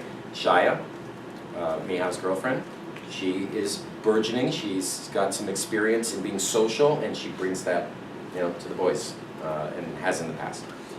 Elizabeth as well teaches inner game, you know, how to find your inner king and meet the queen, right? How to step up. There's Arden Lee, female pickup artist, really bright, very bright girl, New York City bright. And she works as a wing woman outside of New York City. So if you ever fly to New York and you would like to have a wing woman, a wingman in the know, who's, you know, beautiful and smart and can introduce you to people, and you know someone when you land in New York City, that's something to think about. There are some other female pickup coaches and whatnot. What are some of the other names? Marnie. Marnie, I've met Marnie. Very bright girl, very sassy and bright girl. Yeah, Actually, I would say one of the best that many haven't heard of, who is one of my favorites, who has a lot of respect from me, and it takes a lot to earn my respect, is Haley Quinn. Okay, fair. I've never met her, She's but awesome. she's on Facebook, and She's you know, I've had some exchanges with her already. But she's in on this as well, so you know, I look forward to meeting her one day. Sure. Yeah. There's also Sasha Daygame. He's been Alex. focusing. Alex, hey brother. Alex, Sasha Daygame has niche marketed, is focused on day game. I'm sure that, you know, doesn't mean he can't do night game. The guy knows how to talk to everybody and have fun with it, right? That's another one of the verses, day game versus night game, right? I think of day game as bonus rounds, not in a negative way, just life goes on, you know? I've got to drop my guitar to restring this thing, right? So while I'm out in the day, I may meet a girl. You know, definitely, the universe is meeting you halfway, meet it halfway as well. That's your opportunity. The universe presents the opportunity. Are you gonna meet it? Are you gonna get it? You're gonna get the girl, even if you're unshaven and it's daytime, you know, and you're just coming off work, right? It's still possible. That's what all the training in the nightclubs are for. It's for a regular day game, right? I think that the night game, though, has a dojo vibe, where it really, you can do a dozen sets, you know? If you're on the streets of London, you can do a dozen sets in the day, or New York City, but some places you can't really, you know, it's like an hour until the next set. You're in a mall, looking around, right? And then that approach anxiety builds up, because you're looking for the next set, and you know it's important, because if it doesn't work, you're gonna be walking around for another hour looking for the next set, right? But in a nightclub environment, you can do a dozen sets, one every 20 minutes, easy, right? In fact, you know, you're doing a dozen sets out of what could be 30, 40 sets. You're picking from it, right? So the learning curve can improve. But if day game is something that you're scared of, right? Then having someone come out with you and just show you that you're in a holodeck, nothing matters. Let go of your outcome, son. You know, there's your set. He's the man to inspire you to just have fun again, right? What other names come to mind? How about J-Dog? Oh, Season 1 of the Pickup Artist. Guess what? I haven't been up to speed. I don't know the answer to it. J-Dog, brother, come say hi. Come down to LA at some point, right? We're all down here. Yeah, thoughts I and love memories him. about He's brilliant. I love him. He's great. He's kind. He's cool in field. He's a great wingman. I have nothing but great things to say about him. You know? I always He's wondered just why cool you as fuck. picked him for the show and not Love Drop or Mihao or Um, anyone else. Mihao, we had planned to do another show. You know, another thing, Mihao. He wasn't on the plate for season 1 at the time. J-Dog is just cool. He's just a cool cat, you know. But no disrespect to him, Tara is technically, I'm biased, but is technically hotter. So I can see why they switched, you know. Tara, lovely girl. Some people I haven't seen since I've been back, right? And Tara is someone I should, invite out. Come out and hang with us at some point. It's been a long time since I've seen her. Did you talk to any of the people? Facebook, yeah, the students of the show. Cosmo I've hung out with. Oh, yeah. Yeah, Cosmo is great in field. He's been hanging out with a celebrity, he has a celebrity pivot. I'll leave it at that just for privacy's sake, for the masses. But met her, singer, awesome, great girl. And so he's just, he's in the swing of things, He's social, he's getting out of the house. He's meeting lots of people, And the girlfriend that he has had for quite some time, I personally feel they belong together, She's a beautiful girl, and she's, feels to me like she's part of the family. You know what I mean? Some people just belong together. Ross Jeffries. Phenomenal in field. Oh, no. Ross Jeffries, RJ.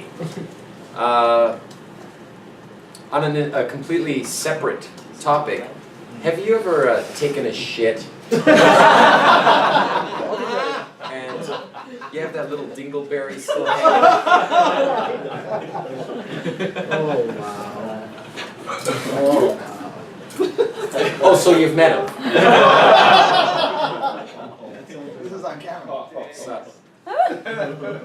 Ross Jeffries is a former comedian, as you all know, so his heart is always in making himself laugh. So he's been to parties of mine in the past, but again, I haven't bumped into him in several years. All I've seen is the same stuff you've seen, the online fodder that he, serves up, dishes up every once in a while to create some controversy, right? Other than that, he's one of the boys in the club. What was that word? Dingleberry. There it is. Right. No, he's been to the gatherings and he socially violates what he does. Right? We all socially violate, from time to time. But boy, he really knows how to just, drive a sliver under your nail or under your girlfriend's nail. It just makes it happen. But conversationalist. He's in field like the rest of us once in a while. In bed by 9. Who else? How about we do 2 more? Barry Kirky. Mr. Barry Kirky, Extra Mask. Wow. Haven't talked to him in years. I've been listening to his podcast. He even had one called The Mystery Show. Obviously, that man loves me, or who talks about me for 2 fucking hours. Thank you, brother. Love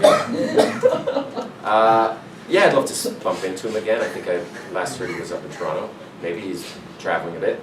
But he shut down that show, and it's a shame because there's over 400 episodes of the Barry Kirky radio show. I don't know if you know this, but the Barry Kirky radio show is all about pickup constantly. It is every episode is pickup related. It's just niche. Oh, and he'll bitch you out and talk shit about everybody, but that's where you get some of the names. They'll pop up. Gunwich. You heard about Gunwich?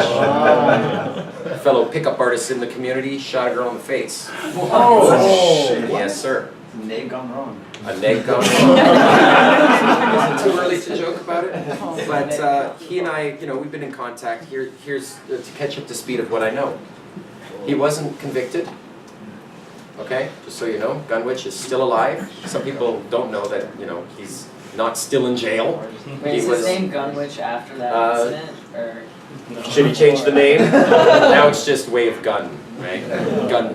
Witch 60 it is now, witch60.com. And he has a podcast as well. He used to be on the Barry Kirky radio show, right? Just want you to know that he's still living his life. It's like, it was an obviously unfortunate situation that happened, but it isn't like everyone thinks that he was put away for life, that's it, Gunwich is gone. No, that's not how it went down. And he's still alive and well and selling his course and does a podcast, and it's entertaining. So check him out. And Barry Kirky too. I mean, I know it's done, but there's over 400 shows. And if you like trash talk, we're guys, it's something to put on in the background. You'll be entertained. You'll hear him burp, because it's the type of radio show where you just have this. He just spits truth. He just spits it. He's just funny. He makes people laugh. He's great. He's an awesome guy. But it is crazy, and they swear a lot. FYI. Who else is in the community? Vince Kelvin. Have I met Vince? I've never met Vince Kelvin.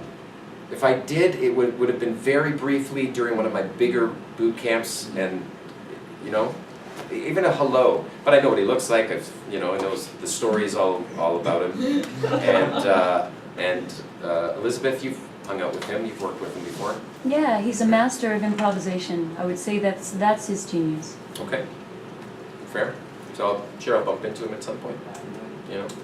Bad Boy, yeah, I met Bad Boy briefly, but when Neil went to hang out in Croatia with Bad Boy, I had done a series of boot camps. I was just completely burnt out, and then I ended up staying with my girlfriend at the time, Amanda, instead. I didn't want to go all the way to Croatia and have that experience, so I missed out on some fun adventures, but I had some fun of my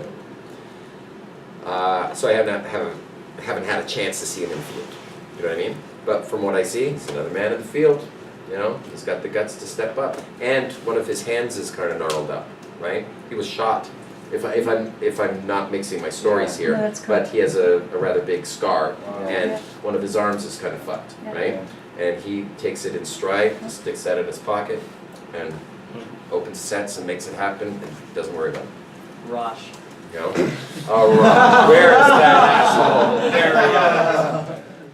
Sir, I think Arash has come a long way in finding your own king, yourself king, and just stepping up and going, okay, I got this. Some people feel like when they learn someone else's stuff that it's theirs, right? As opposed to, no. Eric can die. Eric can die at any day. This is what he's found. This is what he's left. What do we do with it? So you just make it your own. This game is your game. It's your game. It's our game. This is what we do. Pickup arts is your art form. If you're a pickup artist, it's your art form. Contribute to it. Add to it. Help others. You can't be a master until you can make another master. Right? Can you sit down with a guy and work with them until a point where in the first 6 months he has 70 girls under his belt? If you're after quantity, not quality. Some of my friends are married. They're married with girls that I helped introduce. You know what I mean? So what have you left? What have you contributed to in this society, right? In this community? What I love doing is creating a change. Not just that, I hope he's going to be good. No, we don't have time for that, son. We're going out in the field tonight. You got some learning lessons here. We've got to hit waypoints. We got to hit that, how do you all know each other? We got to hit that locking position. We got to hit that forward merge, that backwards merge. We got to get a good, clean number exchange with a reason to see each other again. We need to build enough comfort and trust to see them on a second occasion. What are you going to do when you get over to your house? Do you have it set up? Do you have that one high-heeled shoe at the front door? That other DHV? You know? What's that shoe for? Some girl, she left it here. I don't know who. I figured I'd leave it at the front door in case she comes back. Right? Have a game plan. What about Julian and Jeffy from RSD? You know them? Jeffy, I met him and hung with him a little bit back in the days of Project Hollywood, right, years ago, but I haven't seen him since. He wrote a book called 8 Ball, was it? Yeah. That's another one too. He's funny. He's funny, he's quirky, he's awesome. You know? And his sense of humor is sick. And girls, I think a lot of girls just accept that and love a sick sense of humor. Because there's comfort in it. Knowing that everything he says is just bullshit. You know, he's just making you comfortable, making you laugh. And that agenda being telegraphed makes you feel safe. You know? But then he'll isolate you in his rape van. David Wagon. Have I met him? If so, it was years ago. Once, maybe through a window, a car window. Hello, in the parking lot. That's it. Other than, unless we're talking about, is he the man that did the grapho deck? No. There's a man that did the grapho deck. He was the Hitch guy.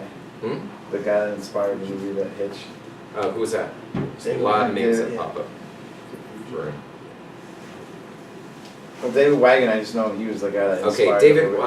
Wagon, he's pro, he's a dating coach, but I haven't watched him in field. I've just seen, again, what you've seen. And from what I see, yeah, I can see that, women would find him attractive. He knows how to handle himself and carry himself in front of others and in groups, I'm sure. But not, I haven't seen him up close and personal in the field. Like I have Baxter or Matador, right? Matador, he's got game. It's off the rails, It's what we call Matador mayhem. A lot of Keno, right? And holding court and stuff. But yeah. He worked hard. Matador has a new girlfriend now. And she's beautiful and lovely. And very tolerant of of our adventures, right? She's just going with the flow. Right. Any other Nick Savoy nicknames pop up? Speaking of dingleberries, I haven't seen him or talked to him in years. Like there's closure. Everything closes. Lots of closure and moving on from, some people you hang out with for years and then sometimes relationships complete. It's not that they end, they just complete. Right? Have you seen? We're all older now, you gotta understand, Oh, would you like to hear some news at the end of all this? This will be the first time I'm publicly mentioning this. Now's the time. Some of you know that I have a daughter. She's 7 years old. Her name is Dakota. And she is sentient, conscious with feeling. Beautiful little girl. Love her to death. And I have been going to England on multiple occasions over the last several years, as many times as I can, to assist in raising her, right?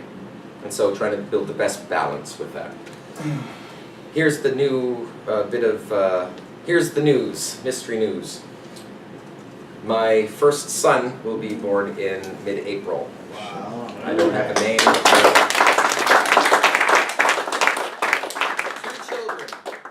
2 children to prove I'm straight. What was all that 1 in a million talk? Push and pull. Is that what the boys are calling it these days? So yeah, I have a son on the way. Little mystery. Are you going to teach him gay? What if he's gay?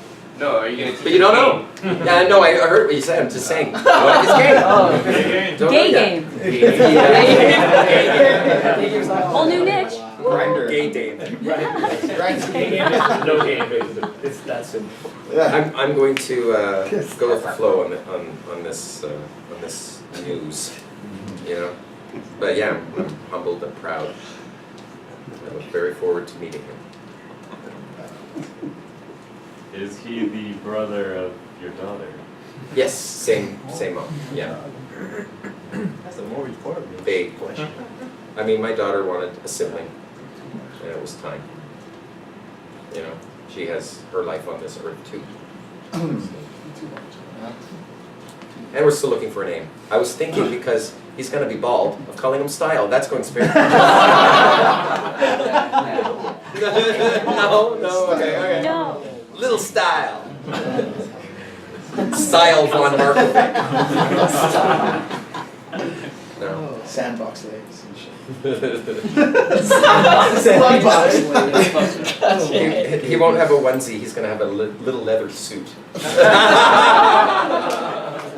And a goatee. Well, gentlemen, this was very much a fun experience for me. I hope you enjoyed it too.